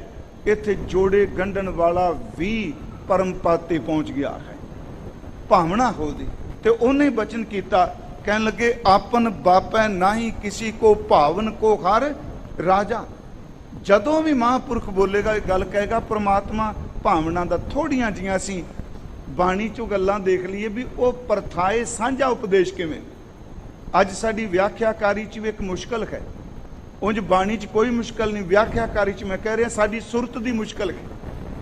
ਅਸੀਂ ਬਾਣੀ ਦੀ ਤੁਕ ਲੈਨੇ ਆ, ਜੇ ਮੰਨ ਲਓ ਕਿਸੇ ਅਨਮਤ ਵਾਲੇ ਨੂੰ ਕਿਹਾ ਨਾ, ਅਸੀਂ ਉਸ ਤੁਕ ਦੇ ਰਾਹੀਂ ਆਪਣੇ ਅੰਦਰ ਦੀ ਦਵੈਸ਼ ਦੀ ਗੋਲੀ ਚਲਾਉਂਦੇ ਆ। ਅੰਦਰ ਸਾਡੇ ਦਾ ਜ਼ਹਿਰ ਹੁੰਦਾ ਹੈ, ਤੁਕ ਲੈ ਲਈ। ਮੰਨ ਲਓ ਮੈਂ 2-3 ਬੇਨਤੀਆਂ ਕਰਨੀਆਂ ਨੇ। ਕੀ ਗੁਰੂ ਨਾਨਕ ਸਾਹਿਬ ਦਾ ਉਪਦੇਸ਼ ਕਿਸੇ ਨੂੰ ਦਵੈਸ਼ ਅਧੀਨ ਸੀ? ਹੁਣ ਇਹ ਤਾਂ ਅਸੀਂ ਸਾਰਿਆਂ ਨੇ ਗੁਰਪੁਰਬ ਤੇ ਸੁਣਾਉਣਾ ਹੈ ਕਿ ਗੁਰੂ ਨਾਨਕ ਸਾਹਿਬ ਮਹਾਰਾਜ ਜਨੇਊ ਪਾਉਣ ਵਾਸਤੇ ਇਨਕਾਰ ਕਰ ਦਿੱਤਾ, ਬਿਲਕੁਲ ਕੀਤਾ। ਅਸੀਂ ਸਾਰੇ ਜਾਣਦੇ ਹਾਂ ਕਿ ਮਹਾਰਾਜ ਜੀ ਨੇ ਪੰਡਤ ਹਰਦਿਆਲ ਨੂੰ ਆਤਮਿਕ ਜਨੇਊ ਦੀ ਵਿਆਖਿਆ ਦੱਸੀ। ਪਰ ਮੇਰੀ ਬੇਨਤੀ ਨੂੰ ਥੋੜੀ ਜਿਹੀ ਸੁਹਿਰਤਾ ਨਾਲ ਸੁਣਿਓ, ਤਵੱਜੋ ਦੇ ਕੇ। ਅਸੀਂ ਕਥਾ ਕਰਨੇ ਆ, ਜ਼ਿਆਦਾ ਕਥਾ ਇਸ ਤੁਕ ਦੀ ਹੁੰਦੀ ਹੈ ਖਾਈ ਤਾਂ ਪਾਂਡੇ ਘੱਤ, ਖਾਈ ਤਾਂ ਪਾਂਡੇ ਘੱਤ। ਉਹ ਗੁਰਮਖੋ ਜਿਹੜੇ ਆਤਮਿਕ ਜੀਵਨ ਦੇ 4 ਗੁਣ ਦੱਸੇ ਨੇ ਜਨੇਊ ਦੇ, ਉਹਦੀ ਵਿਆਖਿਆ ਹੋਵੇ ਫਿਰ ਪਤਾ ਲੱਗੇ ਉਪਦੇਸ਼ ਕੱਲਾ ਬਾਹਮਣ ਲਈ ਸਭ ਲਈ ਹੈ। ਉਹ ਹੈ ਦਇਆ ਕਪਾਹ, ਸੰਤੋਖ ਸੂਤ, ਜਤ ਗੰਢੀ ਸਤ ਵਟ, ਇਹ ਜਨੇਊ ਜੀ ਕਾ ਖਾਈ ਤਾਂ ਪਾਂਡੇ ਘੱਤ। ਹੁਣ ਦਇਆ ਇਕੱਲੀ ਬ੍ਰਾਹਮਣ ਵਾਸਤੇ ਵੇ, ਦਇਆ ਤਾਂ ਪੂਰੀ ਮਾਨਵ ਜਾਤੀ ਦਾ ਦੇਵੀ ਗੁਣ ਹੈ। ਸੰਤੋਖ ਜਿਹੜਾ ਪੂਰੀ ਮਾਨਵ ਜਾਤੀ ਲਈ ਹੈ। ਹੁਣ ਜੇ ਕੋਈ ਜਨੇਊ ਦੀ ਵਿਆਖਿਆ ਕਰਦਿਆਂ ਕਹੇ ਜੀ ਇਹ ਕੱਲਾ ਹਿੰਦੂਆਂ ਲਈ ਹੈ, ਨਹੀਂ ਪਿਆਰਿਓ, ਇਹ ਸਿੱਖਾਂ ਵਾਸਤੇ ਵੀ, ਇਹ ਸਾਡੇ ਵਿੱਚ ਵੀ ਇਹ 4 ਦੇਵੀ ਗੁਣ ਹੋਣ। ਦਇਆ ਹੋਵੇ, ਸੰਤੋਖ ਹੋਵੇ, ਜਤ ਹੋਵੇ ਤੇ ਸਤ ਹੋਵੇ। ਅਸੀਂ ਉਸ ਨੂੰ ਇੱਕ ਨਾਲ ਜੋੜ ਕੇ ਵਿਆਖਿਆ ਨਾ ਕਰੀਏ, ਕਿਉਂਕਿ 4 ਰੂਹਾਨੀ ਗੁਣ ਮੁਸਲਮਾਨ ਤੇ ਵੀ ਟੁਕਣਗੇ, ਕਿਉਂਕਿ ਇਹ ਕੁਦਰਤੀ ਹੈ, ਹਿਊਮਨ ਬੀਇੰਗ ਕਹਿ ਲੋ। ਦਇਆ ਕਪਾਹ ਸੰਤੋਖ ਸੂਤ ਜਤ ਗੰਢੀ ਸਤ ਵਟ, ਇਹ ਜਨੇਊ ਜੀ ਕਾ ਖਾਈ ਤਾਂ ਪਾਂਡੇ ਘੱਤ। ਪਰ ਇਹ ਕੱਲਾ ਬ੍ਰਾਹਮਣ ਲਈ ਨਹੀਂ। ਹੁਣ ਇਹ ਹੀ 4 ਗੁਣ ਲਫ਼ਜ਼ ਬਦਲ ਦਿੱਤੇ। ਇੱਥੇ ਦਇਆ ਸੰਤੋਖ ਜਤ ਸਤ ਆ ਗਿਆ, ਉੱਥੇ ਸ਼ਬਦਾਵਲੀ ਚੇਂਜ ਕਰ ਦਿੱਤੀ, ਪਰ ਗੁਣ ਇਹ ਹੀ ਰਹੇ ਨੇ।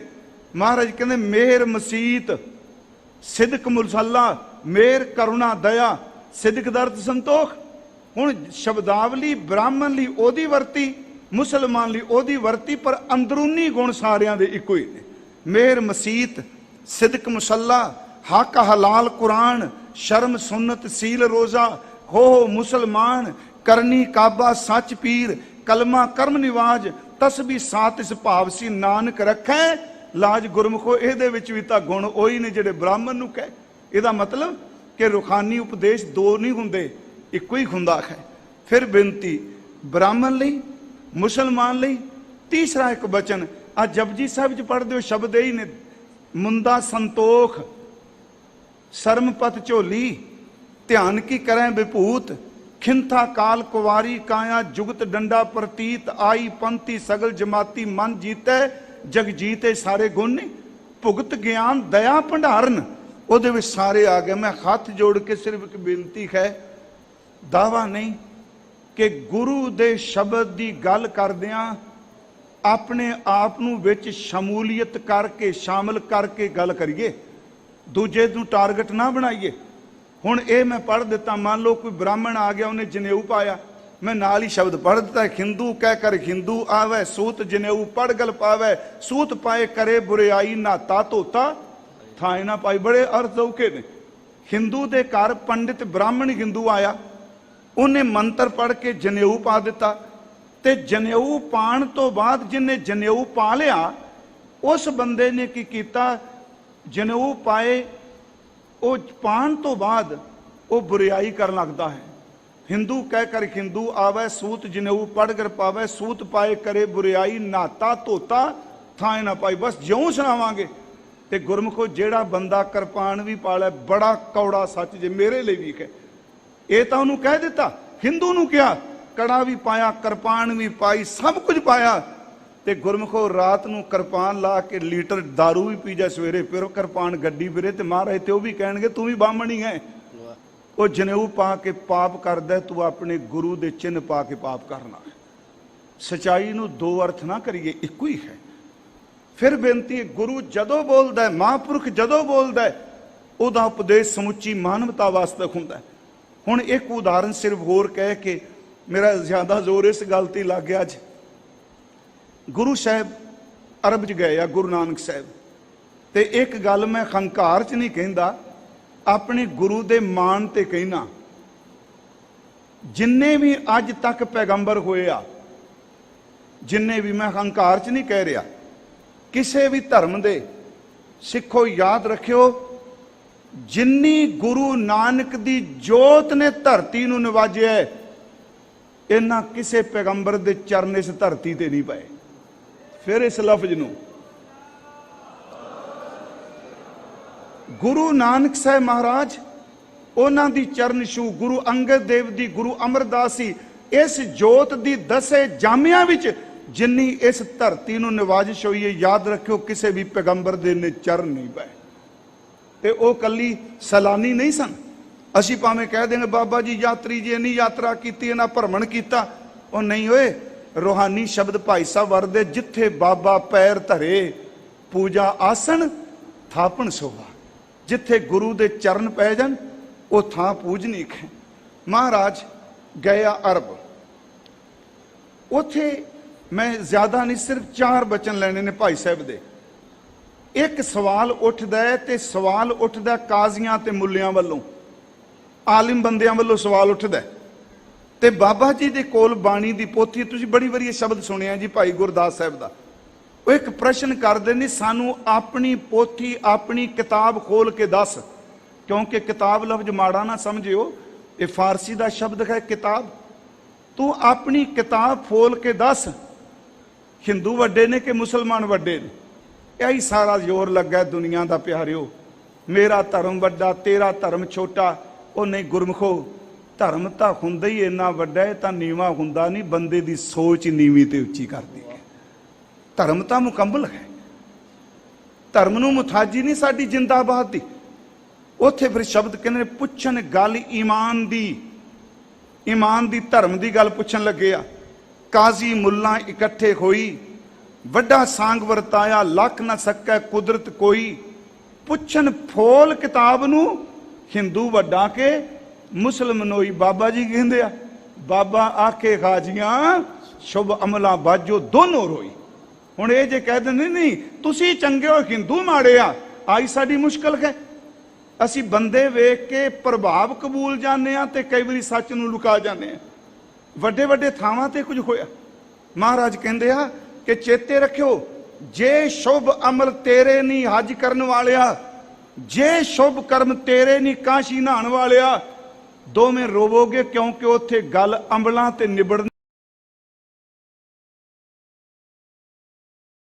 उत्थे कर्म कांडा ते नहीं। बाकी मेरे गुरु ग्रंथ साहिब दा उपदेश पूरी मानवता वास्ते केवल नहीं, गुरु ग्रंथ साहिब का उपदेश पूरी कायनात वास्ते है, खंडा ब्रह्मंडा वास्ते है। महाराज कहते जदों महापुरख बोलदा है ओदा उपदेश समुची मानवता वास्ते हुंदा है। गुरमुख सुन तो बाद भय भी चला जाता है। ये पिछले दिन भी आया सी जदों कथा आई ना, जियो डरता है अपना, उस दिन आपां थोड़ा जिहा जिक्र कीता सी। हुण गुरु ने जदों उपदेश दिता, मैं शब्द पढ़िया शुभ अमला बाजो दोनों रोई, ते मन च एक भय आ गया मना, जो गुरु जी कहंदे ने दूजे नूं मेरे ते भी तां लागू हुंदा है ना।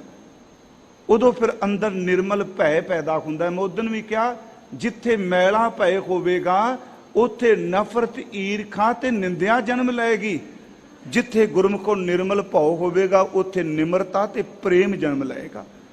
उन्हां सुनिया गुरु दा उपदेश, फिर गुरु दा उपदेश सुन के वो अपने अंदर भय च चले गए। निर्मल भाव पाया, हर गुण गाया, हर वेखै राम नहीं ते मन मानै। गुरु की किरपा नाल वो गुरमुख फिर जिउंदे जी ही मर जाता है। गुरमुखो जिउंदे जी मरना, बाणी ने वैसे क्या जेड़े मरे हो ना क्या। कबीर साहब ने क्या, कबीर जां दिन खौम हुआ, जिदन दा मैं मर गया वां, पाछे भया आनंद मोह मिलियो प्रभ अपना संगी भजै गोबिंद।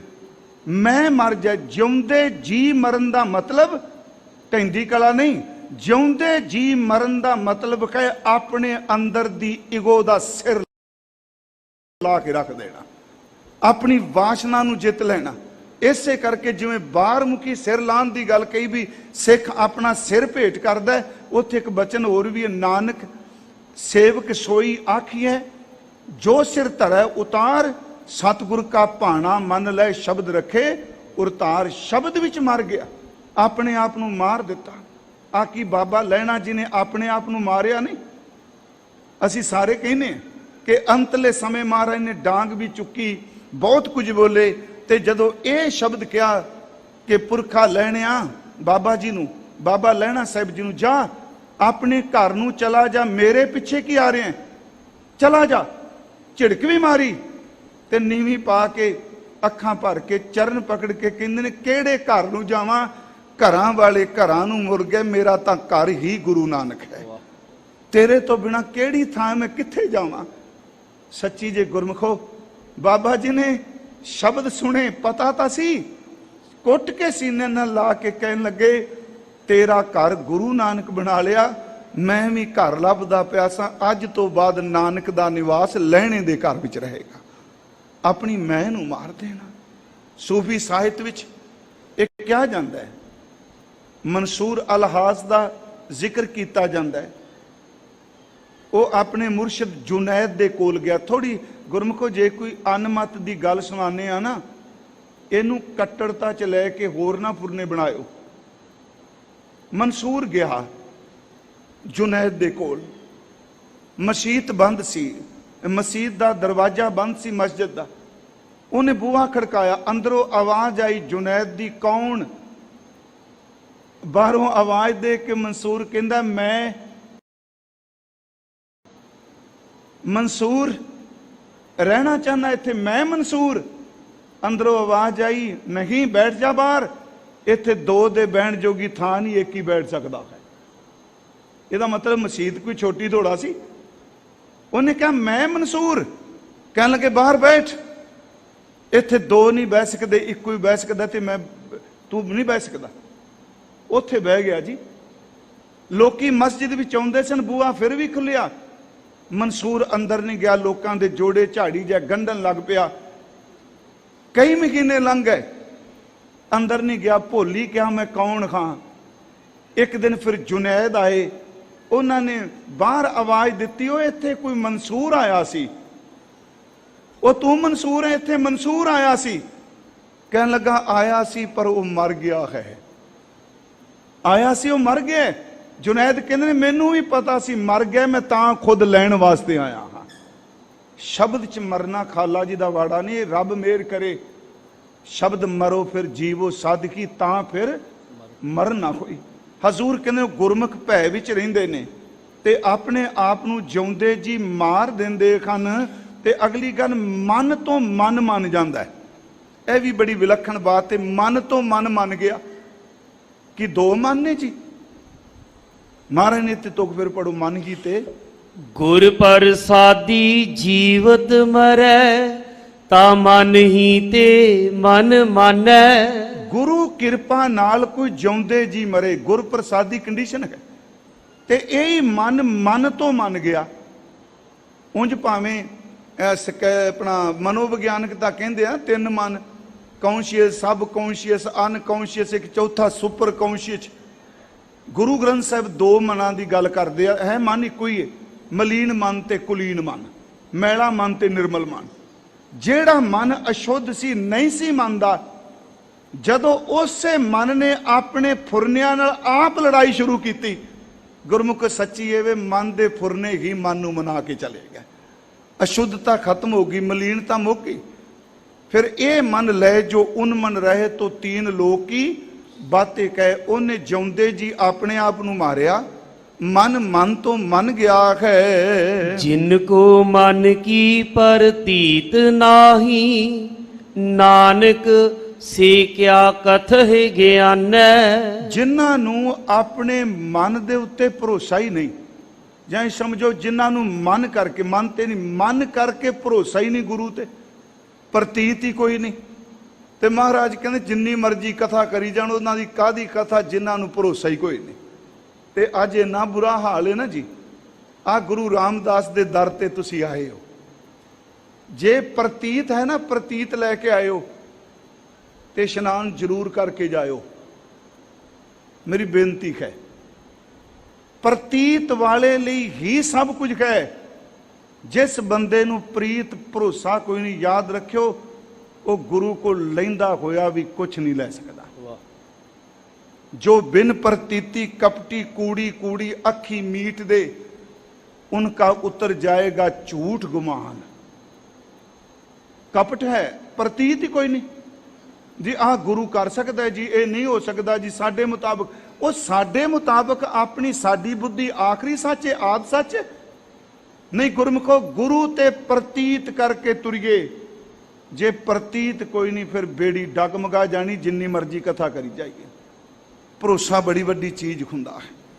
ਮਹਾਰਾਜ ਜੀ ਨੇ ਕਿਹਾ ਜਿਨ੍ਹਾਂ ਨੂੰ ਪ੍ਰਤੀਤ ਹੈ ਉਹਨਾਂ ਦਾ ਗਾਵਿਆ ਥਾਂ ਪੈਂਦਾ, ਜਿਨ੍ਹਾਂ ਨੂੰ ਪ੍ਰਤੀਤ ਕੋਈ ਨਹੀਂ ਉਹਨਾਂ ਦਾ ਕਥਿਆ ਹੋਇਆ ਗਿਆਨ ਕੋਈ ਅਰਥ ਨਹੀਂ ਰੱਖਦਾ। ਮਹੱਲਾ ਤੀਜਾ। ਹੁਣ ਇਸ ਪੌੜੀ ਨਾਲ ਸਤਿਗੁਰੂ ਗੁਰੂ ਅਮਰਦਾਸ ਜੀ ਦਾ ਦੂਸਰਾ ਸ਼ਲੋਕ ਹੈ। ਗੁਰਮੁਖ ਚਿਤ ਨਾ ਲਾਇਓ ਅੰਤ ਦੁਖ ਪਾਹੁਤਾ ਆਏ। ਗੁਰਮੁਖ ਚਿਤ ਨਾ ਲਾਇਓ। ਹੁਣ ਇਸ ਨੂੰ ਥੋੜਾ ਜਿਹਾ ਧਿਆਨ ਨਾਲ ਸੁਣਿਓ। ਗੁਰਮੁਖ ਚਿਤ ਨਾ ਲਾਇਓ, ਇਹਦਾ ਅਰਥ ਹੈ ਗੁਰੂ ਦੇ ਸਨਮੁਖ ਹੋ ਕੇ ਜਿਸ ਬੰਦੇ ਨੇ ਚਿੱਤ ਨਹੀਂ ਲਾਇਆ। ਫਿਰ ਅਰਜ ਇਹ ਨਹੀਂ ਅਰਥ ਕਰਾਂਗੇ ਗੁਰਮੁਖ ਨੇ ਚਿੱਤ ਨਹੀਂ ਲਾਇਆ, ਕਿਉਂਕਿ ਕਈ ਵਾਰੀ ਬੰਦਾ ਸੋਚਦਾ ਵੀ ਗੁਰਮੁਖ ਵੀ ਆ ਗਿਆ ਤੇ ਚਿੱਤ ਨਾ ਲਾਇਓ ਇਹ ਵੀ ਆ ਗਿਆ, ਕੀ ਹੋ ਗਿਆ?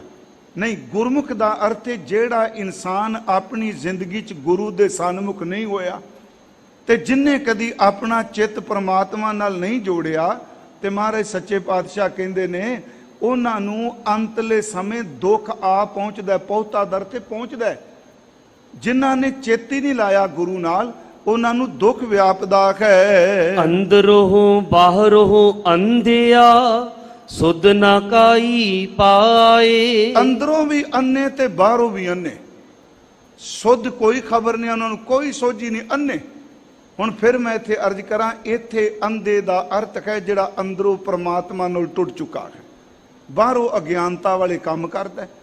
ਮਹਾਰਾਜ ਕਹਿੰਦੇ ਅੰਦਰੋਂ ਵੀ ਅੰਨੇ ਨੇ, ਬਾਹਰੋਂ ਵੀ ਅੰਨੇ ਨੇ, ਤੇ ਸਮਝ ਕੋਈ ਨਹੀਂ ਪੈਂਦੀ, ਉਹਨਾਂ ਨੂੰ ਕੋਈ ਵੀ ਸੁੱਧ ਨਹੀਂ। ਪੰਡਿਤ ਤਿਨ ਕੀ ਬਰਕਤੀ ਸਭ ਜਗਤ ਖਾਏ, ਜੋ ਰਤੇ ਹਰ ਨਾਏ। ਮਹਾਰਾਜ ਕਹਿੰਦੇ ਨੇ ਖੇ ਵਿਦਵਾਨ ਪੰਡਿਤ ਜੀ, ਉਹਨਾਂ ਦੀ ਬਰਕਤੀ ਸ਼ਬਦ ਵਰਤਾ, ਉਹਨਾਂ ਦੀ ਬਰਕਤ, ਉਹਨਾਂ ਦੀ ਰਹਿਮਤ ਸਾਰੀ ਦੁਨੀਆ ਖਾਂਦੀ ਹੈ ਜਿਹੜੇ ਰੱਬ ਦੇ ਨਾਮ 'ਚ ਰੱਤੇ ਹੁੰਦੇ ਆ। ਤੂੰ ਐਵੇਂ ਗਿਆਨ ਨਾ ਕਥੀ ਜਾ। ਉਹਨਾਂ ਦੀ ਕਮਾਈ ਇੰਨੀ ਹੁੰਦੀ ਹੈ ਕਿ ਸਾਰੀ ਦੁਨੀਆ, ਸਾਰਾ ਸੰਸਾਰ ਉਹਨਾਂ ਦੀ ਬਰਕਤ ਖਾਂਦਾ ਜਿਹੜੇ ਨਾਮ 'ਚ ਰੰਗੇ ਹੁੰਦੇ ਆ। ਜੋ ਤੁਧ ਸੱਚ ਧਿਆਏ ਦੇ ਸੇ ਵਿਰਲੇ ਥੋੜੇ, ਜੇ ਮਨ ਚਿਤ ਇੱਕ ਆਰਾਧ ਦੇ ਤਿਨ ਕੀ ਬਰਕਤ ਖਾਏ ਅਸੰਖ ਕਰੋੜੇ। ਕਮਾਈ ਵਾਲਾ, ਇਬਾਦਤ ਵਾਲਾ, ਮਹਾਰਾਜ ਕਹਿੰਦੇ ਨੇ ਪੰਡਿਤ ਖਾਸ ਕਰਕੇ ਵਿਦਵਾਨ ਨੂੰ ਸੰਬੋਧਨ ਕਰ ਰਹੇ ਨੇ, ਤੂੰ ਗੱਲਾਂ ਕਰੀ ਜਾ ਰਹੇ ਹੈ, ਪਰ ਜਿਹੜੇ ਉਸ ਦੇ ਨਾਮ ਵਿੱਚ ਰੱਤੇ ਹੋਏ ਨੇ, ਭਿੱਜੇ ਹੋਏ ਨੇ, ਉਹਨਾਂ ਦੀ ਬਰਕਤ, ਉਹਨਾਂ ਦੀ ਬਖਸ਼ਿਸ਼, ਉਹਨਾਂ ਦੀ ਕਮਾਈ ਅਨੇਕਾਂ ਖਾਂਦੇ ਖਾਨ। ਜਿਨ ਗੁਰ ਕੈ ਸ਼ਬਦ ਸਲਾਹਿਆ, ਹਰ ਸਿਉ ਰਹੇ ਸਮਾਏ। ਹਜ਼ੂਰ ਕਹਿੰਦੇ ਨੇ ਜਿਨ੍ਹਾਂ ਨੇ ਗੁਰੂ ਦੇ ਸ਼ਬਦ ਰਾਹੀਂ ਪਰਮਾਤਮਾ ਨੂੰ ਸਲਾਹਿਆ। ਬੇਨਤੀ ਸੁਣਿਓ ਗੁਰਮਖੋ, ਗੁਰੂ ਦੇ ਸ਼ਬਦ ਰਾਹੀਂ, ਬਾਣੀ ਰਾਹੀਂ, ਕੀਰਤਨ ਰਾਹੀਂ, ਗੁਰਮੰਤਰ ਰਾਹੀਂ, ਮੂਲ ਮੰਤਰ ਰਾਹੀਂ, ਸਤਿਗੁਰੂ ਦੇ ਸ਼ਬਦ ਨਾਲ ਉਹਦੀ ਸਲੋਤਾ ਕੀਤੀ, ਤੇ ਆਪਾਂ ਕਰ ਸਕਨੇ ਜੋ ਸਤਿਗੁਰੂ ਸਾਨੂੰ ਬਖਸ਼ਦੇ ਆ। ਮਹਾਰਾਜ ਕਹਿੰਦੇ ਨੇ ਉਹਨਾਂ ਨੇ ਜਿਨ੍ਹਾਂ ਨੇ ਇਹ ਸਲਾਹਿਆ ਹੈ, ਤੇ ਉਹਨਾਂ ਦਾ ਜਿਹੜਾ ਅੰਦਰ ਹੈ ਪਾਰ ਬ੍ਰਹਮ ਪਰ। ਤੋਂ ਫਿਰ ਪੜੋ ਦੁਬਾਰਾ। ਜਿਨ ਗੁਰ ਕੈ ਸ਼ਬਦ ਸਲਾਹਿਆ, ਹਰ ਸਿਉ ਰਹੇ ਸਮਾਏ। ਉਹਨਾਂ ਨੇ ਗੁਰੂ ਦੇ ਸ਼ਬਦ ਰਾਹੀਂ ਸਲੋਤਾ ਕਰਕੇ ਉਹ ਖਰੀ ਪਰਮਾਤਮਾ ਨਾਲ ਜੁੜੇ ਰਹਿੰਦੇ ਹਨ। ਪੰਡਿਤ ਦੂਜੈ ਭਾਏ, ਬਰਕਤ ਨਾ ਹੋਵਈ, ਨਾ ਧਨ ਪੱਲੇ ਪਾਏ। ਹਜ਼ੂਰ ਕਹਿੰਦੇ ਨੇ ਬਰਕਤ ਪੈਂਦੀ ਹੈ ਸਿਰਫ ਨਾਮ ਵਿੱਚ, ਬੰਦਗੀ ਵਿੱਚ। ਸਿਮਰਨ ਵਾਲੇ ਦੀ ਜਿੱਥੇ ਬਹਿ ਗਿਆ ਪਿਆਰਿਓ, ਉੱਥੇ ਬਰਕਤ ਹੀ ਬਰਕਤ ਹੈ। ਪਰ ਦੂਜੇ ਭਾਵ ਵਿੱਚ, ਜਿਹੜਾ ਦੂਜਾ ਭਾਵ ਦਾ ਅਰਥ ਹੈ ਮਾਇਆ ਦੀ ਬਿਰਤੀ, ਦਵੈਸ਼ ਵਿੱਚ ਪੈਣਾ। ਜਿੰਨਾ ਮਰਜੀ ਤੂੰ ਦਵੈਸ਼ ਵਿੱਚ ਬੋਲੀ ਜਾ, ਕਥਾ ਕਰੀ ਜਾ, ਗੁਰਮੁਖਾ, ਮਹਾਰਾਜ ਸ਼ਬਦ ਵਰਤਦੇ ਨੇ, ਪੰਡਿਤ ਜੀ ਤੇਰੇ ਉਸ ਦੂਜੇ ਭਾਵ ਵਿੱਚ ਬਰਕਤ ਨਹੀਂ ਪੈਣੀ। ਤੇ ਸੱਚ ਇਹ ਵੇ ਕਿ ਤੇਰੇ ਪੱਲੇ ਨਾ ਧਨ ਦੁਨੀਆ ਦਾ ਪੈਣਾ ਹੈ, ਤੇ ਨਾ ਨਾਮ ਧਨ ਪੈਣਾ, ਕਿਉਂਕਿ ਤੂੰ ਦੂਜੇ ਭਾਵ ਦੀ ਕਥਾ ਕਰਨਾ ਪਿਆ। ਸਿਰਫ ਦਵੈਸ਼ ਦੀਆਂ ਗੱਲਾਂ, ਈਰਖਾ ਦੀਆਂ ਗੱਲਾਂ, ਮਹਾਰਾਜ ਕਹਿੰਦੇ ਨੇ ਇਹਦੇ ਵਿੱਚ ਬਰਕਤ ਨਹੀਂ ਪੈਂਦੀ। ਪੜ ਥੱਕੇ ਸੰਤੋਖ ਨਾ ਆਇਓ, ਅਨ ਦਿਨ ਜਲਤ ਵਿਹਾਏ। ਇੰਨੀ ਪੜ੍ਹਾਈ ਤੂੰ ਕਰ ਲਈ, ਪਰ ਤੇਰੇ ਅੰਦਰ ਸਬਰ ਨਹੀਂ ਆਇਆ, ਤੇਰੇ ਅੰਦਰ ਸੰਤੋਖ ਨਹੀਂ ਆਇਆ। ਪੜਨ ਦਾ, ਵਿਚਾਰਨ ਦਾ ਮਤਲਬ ਇਹ ਵੇ ਕਿ ਅੰਦਰ ਦਾ ਜੀਵਨ ਵੀ ਬਦਲ ਜਾਏ। ਜਿਹਨੂੰ ਸਤਿਗੁਰੂ ਕਹਿੰਦੇ ਨੇ ਕਿਆ ਪੜੀਐ ਕਿਆ ਗੁਨੀਐ, ਕਿਆ ਵੇਦ ਪੁਰਾਨਾ ਸੁਣੀਐ, ਪੜ੍ਹੇ ਸੁਣੇ ਕਿਆ ਹੋਈ, ਜੋ ਸਹਿਜ ਨਾ ਮਿਲਿਓ ਸੋਈ, ਹਰ ਕਾ ਨਾਮ ਨਾ ਜਪਸ ਗਵਾਰਾ, ਕਿਆ ਸੋਚੈ ਬਾਰੰਬਾਰਾ। ਹਜ਼ੂਰ ਕਹਿੰਦੇ ਨੇ ਅੰਦਰ ਤੇਰਾ ਕਲਪੀ ਜਾ ਰਿਹਾ, ਅੰਦਰ ਸੰਤੋਖ ਨਹੀਂ, ਵਿਲਕਦਾ ਪਿਆ, ਸਬਰ ਤੈਨੂੰ ਨਹੀਂ ਮਿਲਿਆ, ਦਿਨ ਰਾਤ ਤੂੰ ਸੜੀ ਜਾਂਦਾ ਹੈ। ਊਕ ਪੁਕਾਰ ਨਾ ਚੁਕਾਈ, ਨਾ ਸੰਸਾ ਵਿੱਚੋਂ ਹੋ ਜਾਏ। ਜਿਹੜੇ ਅੰਦਰ ਤੋਖਲੇ ਨੇ, ਦਵੈਸ਼ ਗਏ, ਉਹ ਅੰਦਰੋਂ ਜਾਂਦੀ ਨਹੀਂ ਪਏ। ਉਂਝ ਮੈਂ ਫਿਰ ਅਰਜ਼ ਕਰਾਂਗਾ, ਇਹ ਵੀ ਇਕੱਲੇ ਉਸ ਪੰਡਿਤ ਨੂੰ ਨਹੀਂ ਕਿਹਾ, ਆਪਾਂ ਨੂੰ ਵੀ ਕਿਹਾ। ਆਪਣੀ ਗੱਲ ਕਰਕੇ ਕਿ ਜੇ ਕਹੀਏ ਹੁਣ ਕਥਾ ਕਰਦੇ ਆ, ਪੰਡਿਤ ਨੂੰ ਕਿਹਾ, ਇਹ ਸਾਨੂੰ ਵੀ ਤੇ ਕਿਹਾ ਹੈ ਨਾ ਵੀ ਭਾਈ ਕਥਾ ਕਰਨ ਵਾਲਿਓ, ਬੋਲਣ ਵਾਲਿਓ, ਸਾਨੂੰ ਕਹਿ ਰਿਹਾ ਮਹਾਰਾਜ, ਕਿਹੜੇ ਗਿਆਨ ਦੀਆਂ ਗੱਲਾਂ ਕਰਦੇ ਪਏ ਹੋ। ਅੰਦਰ ਸਬਰ ਸੰਤੋਖ ਕੋਈ ਨਹੀਂ, ਅੰਦਰ ਟਿਕਾ ਕੋਈ ਨਹੀਂ, ਅੰਦਰ ਈਰਖਾ ਦੀ ਅੱਗ ਮੱਚੀ ਪਈ ਏ। ਇੱਕ ਦੂਜੇ ਨੂੰ ਬਰਦਾਸ਼ਤ ਕੋਈ ਨਹੀਂ ਕਰਦੇ, ਇੱਕ ਦੂਜੇ ਦੇ ਬੋਲ ਨਹੀਂ ਸਿਖਾਉਂਦੇ ਪਏ। ਜਿਹਨੂੰ ਇਉਂ ਕਹਿ ਲੋ ਸੱਚ ਕਿਨਾਰੇ ਰਹਿ ਗਿਆ, ਖੈ ਮਰਦੇ ਬਾਹਮਣ ਮੋਲਾ ਨੇ। ਮਹਾਰਾਜ ਨੇ ਇਹ ਸਭ ਨੂੰ ਕਿਹਾ, ਇਹ ਸਿੱਖ ਪੰਡਿਤ ਕਹਿ ਲੋ, ਹਿੰਦੂ ਪੰਡਿਤ ਕਹਿ ਲੋ, ਕਾਜੀ ਮੌਲਵੀ ਕਹਿ ਲੋ। ਉਂਝ ਇੱਕ ਪੰਡਿਤ ਦਾ ਦੂਜਾ ਪੱਖ ਵੀ ਹੈ। ਇਹ ਤਾਂ ਉਹ ਪੱਖ ਹੈ ਬਾਹਰ ਮੁਖੀ ਗਿਆਨ ਕਹੇ, ਅੰਦਰ ਧਿਆਨ ਨਹੀਂ। ਇੱਕ ਦੂਜਾ ਵੀ ਪੰਡਿਤ ਕਹੇ, ਸੋ ਪੰਡਿਤ ਜੋ ਮਨ ਪ੍ਰਬੁੱਧ ਹੈ, ਰਾਮ ਨਾਮ ਆਤਮ ਮੈਂ ਸੋਧ ਹੈ, ਰਾਮ ਨਾਮ ਸਾਰ ਰਸ ਪੀਵੈ, ਉਸ ਪੰਡਿਤ ਕਹੇ ਉਪਦੇਸ਼ ਜਗ ਜੀਵੈ। ਮਹਾਰਾਜ ਕਹਿੰਦੇ ਤੇਰੇ ਅੰਦਰੋਂ ਕੂਕ ਪੁਕਾਰ ਚੁੱਕਦੀ ਨਹੀਂ ਪਈ। ਤੇ ਸੱਚ ਇਹ ਵੇ, ਤੇਰੇ ਅੰਦਰ ਦੇ ਸੰਸੇ ਜਿਹੜੇ ਨੇ, ਅੰਦਰ ਦੇ ਭਰਮ ਨੇ, ਇਹ ਨਹੀਂ ਜਾ ਰਹੇ। ਨਾਨਕ ਨਾਮ ਵਿਹੂਣਿਆ, ਮੋਹ ਕਾਲੈ ਉੱਠ ਜਾਏ। ਵਾਹਿਗੁਰੂ, ਇੱਥੋਂ ਤੱਕ ਗੁਰੂ ਅਮਰਦਾਸ ਕਹਿੰਦੇ ਨੇ, ਉਹ ਕਥਾ ਕਰਨ ਵਾਲਿਆ, ਗਿਆਨ ਕਥਨ ਵਾਲਿਆ, ਦੂਜੇ ਭਾਵ ਵਿੱਚ ਸਾਰੀ ਜ਼ਿੰਦਗੀ ਕੱਢ ਦਿੱਤੀ। ਨਾਮ ਤੋਂ ਵਿਹੂਣੇ ਬੰਦਿਆ, ਇਸ ਦੁਨੀਆ ਤੋਂ ਤੇਰਾ ਮੂੰਹ ਕਾਲਾ ਹੋਵੇਗਾ ਜਦੋਂ ਤੂੰ ਜਾਣਾ ਹੈ। ਹੁਣ ਇਹ ਮੈਂ ਸ਼ਬਦ ਨਹੀਂ ਕਹਿ ਰਿਹਾ, ਤੁਕ ਭਾਈ ਸਾਹਿਬ ਦੁਬਾਰਾ ਸੰਗਤ ਨੂੰ ਸੁਣਾਓ। ਨਾਨਕ ਨਾਮ ਵਿਹੂਣਿਆ। ਹਜ਼ੂਰ ਗੁਰੂ ਅਮਰਦਾਸ ਕਹਿੰਦੇ ਨੇ, ਨਾਮ ਤੋਂ ਸਖਣਿਆ, ਸੱਚੀ ਮੁੱਚੀ ਤੇਰੇ ਅੰਦਰ ਨਾਮ ਤੋਂ ਸਖਣਾ। ਕਿ ਅਗਲੇ ਤੇ ਨਾਮ ਨੂੰ ਖੰਡਨ ਕਰਦੇ ਆ। ਸੱਚੀ ਲਓ। ਮਹਾਰਾਜ ਦੀ ਹਜ਼ੂਰੀ 'ਚ ਬੈਠ ਕੇ ਮਹਾਰਾਜ ਕਹਿਣਗੇ ਨਾਮ ਜਪੋ, ਉਹ ਘੁਮਾ ਘਮੂ ਕੇ ਖੱਬੇ ਸੱਜੇ ਪਤਾ ਨਹੀਂ ਅਰਥ ਕਿੱਥੇ ਲੈ ਜਾਂਦੇ ਆ। ਜਦੋਂ ਜਪੋ ਦਾ ਸਿੱਧਾ ਅਰਥ ਹੀ ਮੂੰਹ ਨਾਲ ਬੋਲੋ, ਸਿੱਧੀ ਜੀ ਬਾਤ। ਮਹਾਰਾਜ ਕਹਿੰਦੇ ਨੇ ਨਾਮ ਤੋਂ ਵਿਖੋਣੇ ਬੰਦਿਆ, ਇੱਥੋਂ ਜਦੋਂ ਤੂੰ ਉੱਠੇਗਾ ਤੇਰੀ ਹਾਲਤ ਕੀ ਹੋਵੇਗੀ। ਮੋਹਿ ਕਾਲੈ ਉਠ ਜਾਏ। ਨਾਮ ਤੋਂ ਸਖਣੇ ਬੰਦੇ ਦਾ ਮੂੰਹ ਕਾਲਾ ਹੋ ਜਾਂਦਾ ਹੈ, ਸਖਣਾ ਜਾਏਗਾ। ਬਾਬਾ ਸਾਹਿਬ ਨੇ ਕਿਹਾ, ਫਰੀਦ ਜੀ ਨੇ, ਮਹਾਰਾਜ ਕਹਿੰਦੇ ਨੇ ਕਿ ਜਿਨ੍ਹਾਂ ਬੰਦਿਆਂ ਨੂੰ ਰੱਬ ਦਾ ਨਾਮ ਭੁੱਲ ਗਿਆ ਫਰੀਦਾ, ਤਿੰਨਾਂ ਮੁਖ ਡਰਾਵਣੇ, ਜਿਨ੍ਹਾਂ ਵਿਸਾਰੇ ਉਹਨੂੰ ਨਾਉ, ਐਥੇ ਦੁੱਖ ਕਨੇਰਿਆਂ ਅੱਗੇ ਠੌਰ ਨਾ ਠਾਉ। ਅੱਗੇ ਫਿਰ ਗੁਰੂ ਰਾਮਦਾਸ ਜੀ ਨਾ ਜੀ ਸਾਨੂੰ ਸਮੱਤ ਦੇਣ ਲਈ ਇਸ ਪੌੜੀ ਵਿੱਚ ਜੋ ਅਰਦਾਸ ਕਰਦੇ ਆ, ਸਾਨੂੰ ਅਰਦਾਸ ਕਰਨ ਦੀ ਜੁਗਤ ਦੱਸਦੇ ਆ। ਪੌੜੀ ਹਰ ਸੱਜਣ ਮੇਲ ਪਿਆਰੇ, ਮਿਲ ਪੰਥ ਦਸਾਈ। ਇਹ ਖਰੀ ਪਰਮਾਤਮਾ ਜੀ ਕਿਰਪਾ ਕਰੋ, ਮੈਨੂੰ ਉਹ ਗੁਰਮੁਖ ਪਿਆਰਾ ਸੱਜਣ ਮਿਲਾਓ ਜਿਹੜਾ ਆਪ ਜੀ ਦੇ ਘਰ ਦੇ ਜਾਂਦੇ ਕੋਈ ਰਸਤਾ ਮੈਨੂੰ ਦੱਸਦਾ, ਜਾਂਦੇ ਕੋਈ ਰਾਹ ਦੀ ਪੰਥ ਦੀ ਮੈਨੂੰ ਜਾਣਕਾਰੀ ਦੇਵੇ। ਜੋ ਹਰ ਦਸੇ ਮਿਤ ਤਿਸ ਹੋਂ ਬਲ ਜਾਈ। ਜਿਹੜਾ ਨਿਤ ਪਰਮਾਤਮਾ ਜੀ ਆਪ ਜੀ ਦੇ ਘਰ ਦੀ ਗੱਲ ਦੱਸੇ, ਆਪ ਜੀ ਬਾਰੇ ਦੱਸੇ, ਮੈਂ ਐਸੇ ਗੁਰਮੁਖ ਤੋਂ ਕੁਰਬਾਨ ਜਾਵਾਂ। ਮਹਾਰਾਜ ਇਹ ਸ਼ਬਦ ਕਹਿ ਰਹੇ ਨੇ ਕਿ ਭਲਕੇ ਉੱਠ ਪਰਾਉਣਾ ਮੇਰੇ ਘਰ ਆਵੋ, ਬੰਦਗੀ ਕਰਨ ਵਾਲਾ ਆ ਜਾਏ। ਪਾਉ ਪਖਾਲਾਂ ਤਿਸ ਕੈ ਮਨ ਤਨ ਨਿਤ ਭਾਵੋ। ਮੈਂ ਉਹਦੇ ਚਰਨ ਧੋਵਾਂ, ਨਾਮ ਸੁਣੈ ਨਾਮ ਸੰਗ੍ਰਹਿ, ਨਾਮੈ ਲਿਵ ਲਾਵੋ। ਸਾਜਨਾ ਸੰਤ ਆਓ ਮੇਰੇ, ਆਨੰਦਾ ਗੁਣ ਗਾਏ, ਮੰਗਲ ਕਸਮ ਲਾ ਮਿਟ ਜਾਹੇ ਪਰੀ ਰਹਿ। ਸੱਚੇ ਪਾਤਸ਼ਾਹ ਕਹਿ ਰਹੇ ਨੇ, ਮੈਨੂੰ ਉਹ ਗੁਰਮੁਖ ਸੱਜਣ ਮਿਲਾਓ ਜਿਹੜਾ ਆਪ ਜੀ ਦੇ ਘਰ ਦਾ ਰਸਤਾ ਦੱਸੇ ਤੇ ਮੈਨੂੰ ਸਮੱਤ ਦੇਵੇ, ਮੈਂ ਉਹਦੇ ਤੋਂ ਬਲਿਹਾਰ ਜਾਵਾਂ। ਗੁਣ ਸਾਂਝੀ ਤਿਨ ਸਿਉ ਕਰੀ, ਹਰ ਨਾਮ ਧਿਆਈ। ਉਹਦੇ ਨਾਲ ਫਿਰ ਮੈਂ ਆਪਣੇ ਗੁਣਾਂ ਦੀ ਸਾਂਝੀ ਭਿਆਲੀ ਪਾ ਲਵਾਂ। ਤੇ ਕਾਦੀ ਭਿਆਲੀ ਜੀ, ਕਾਦੀ ਸਾਂਝ? ਮੈਂ ਉਹਦੇ ਨਾਲ ਬੈਠ ਕੇ ਵਾਹਿਗੁਰੂ ਜੀ ਤੁਹਾਡੇ ਗੁਣਾਂ ਨੂੰ ਗਾਵਾਂ, ਇਹ ਸਾਂਝ ਪਾਵਾਂ।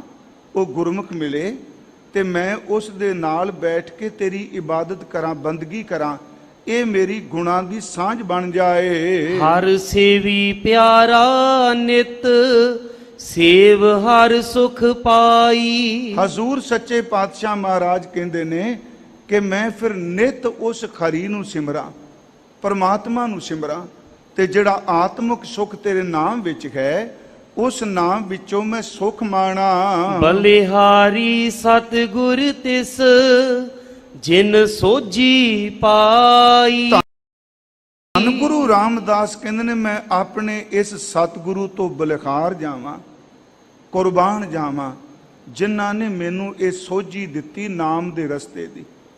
ਇਹ ਸੱਜਣ ਤੋਂ ਮੈਂ ਕੁਰਬਾਨ ਖਾਂ ਜਿਨੇ ਵਿਛੜੇ ਹੋਏ ਨੂੰ, ਵਿਛੁੰਨੇ ਹੋਏ ਨੂੰ ਮੇਲ ਦਿੱਤਾ ਹੈ। ਹਰ ਸੇਵੀ ਪਿਆਰਾ ਨਿਤ, ਸੇਵ ਹਰ ਸੁਖ ਪਾਈ। ਬਲਿਹਾਰੀ ਸਤਿਗੁਰ ਤਿਸ, ਜਿਨ ਸੋਝੀ ਪਾਈ। ਹਜ਼ੂਰ ਫਿਰ ਅਖੀਰ ਤੇ ਕਹਿੰਦੇ ਨੇ ਮੈਂ ਖਰੀ ਪਰਮਾਤਮਾ ਨੂੰ ਸਿਮਰਾਂ, ਆਪਣੇ ਗੁਰੂ ਤੋਂ ਕੁਰਬਾਨ ਜਾਵਾਂ ਜਿਨਨੇ ਸਾਨੂੰ ਸੋਝੀ ਦਿੱਤੀ ਹੈ। ਗੁਰਮੁਖੋ, ਮੈਂ ਆਰੰਭ ਵਿੱਚ ਵੀ ਅਰਜ਼ ਕੀਤੀ ਸੀ, ਪੌੜੀ ਵਿੱਚ ਇੱਕ ਜਾਚਨਾ ਹੈ ਕਿ ਤੇਰੇ ਮਾਰਗ, ਤੇਰਾ ਪੰਥ, ਤੇਰੇ ਘਰ ਦੀ ਰਸਤਾ ਦੱਸਣ ਵਾਲਾ। ਤੇ ਸ਼ਲੋਕਾਂ ਵਿੱਚ ਹਜ਼ੂਰ ਨੇ ਕਿਹਾ ਜੋ ਗੁਰੂ ਬੋਲਦਾ ਹੈ, ਮਹਾਂਪੁਰਖ ਬੋਲਦੇ ਨੇ, ਇੱਕ ਵਾਸਤੇ ਨਹੀਂ, ਉਹ ਸਮੁੱਚੀ ਮਾਨਵਤਾ ਵਾਸਤੇ ਸਾਂਝਾ ਉਪਦੇਸ਼ ਹੁੰਦਾ ਹੈ। ਪੌੜੀ ਵਿੱਚ ਗੁਰਮੁਖ ਸੱਜਣ ਦੀ ਸੰਗਤ ਦੀ ਜਾਚਨਾ ਕੀਤੀ ਗਈ।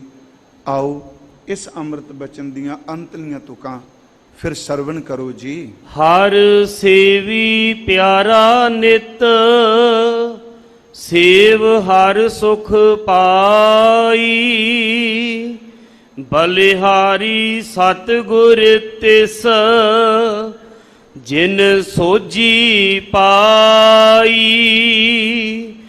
ਵਾਹਿਗੁਰੂ ਜੀ ਕਾ ਖਾਲਸਾ, ਵਾਹਿਗੁਰੂ ਜੀ ਕੀ ਵਾਹਿਗੁਰੂ ਜੀ ਕਾ ਖਾਲਸਾ ਵਾਹਿਗੁਰੂ ਜੀ ਕੀ ਫਤਿਹ।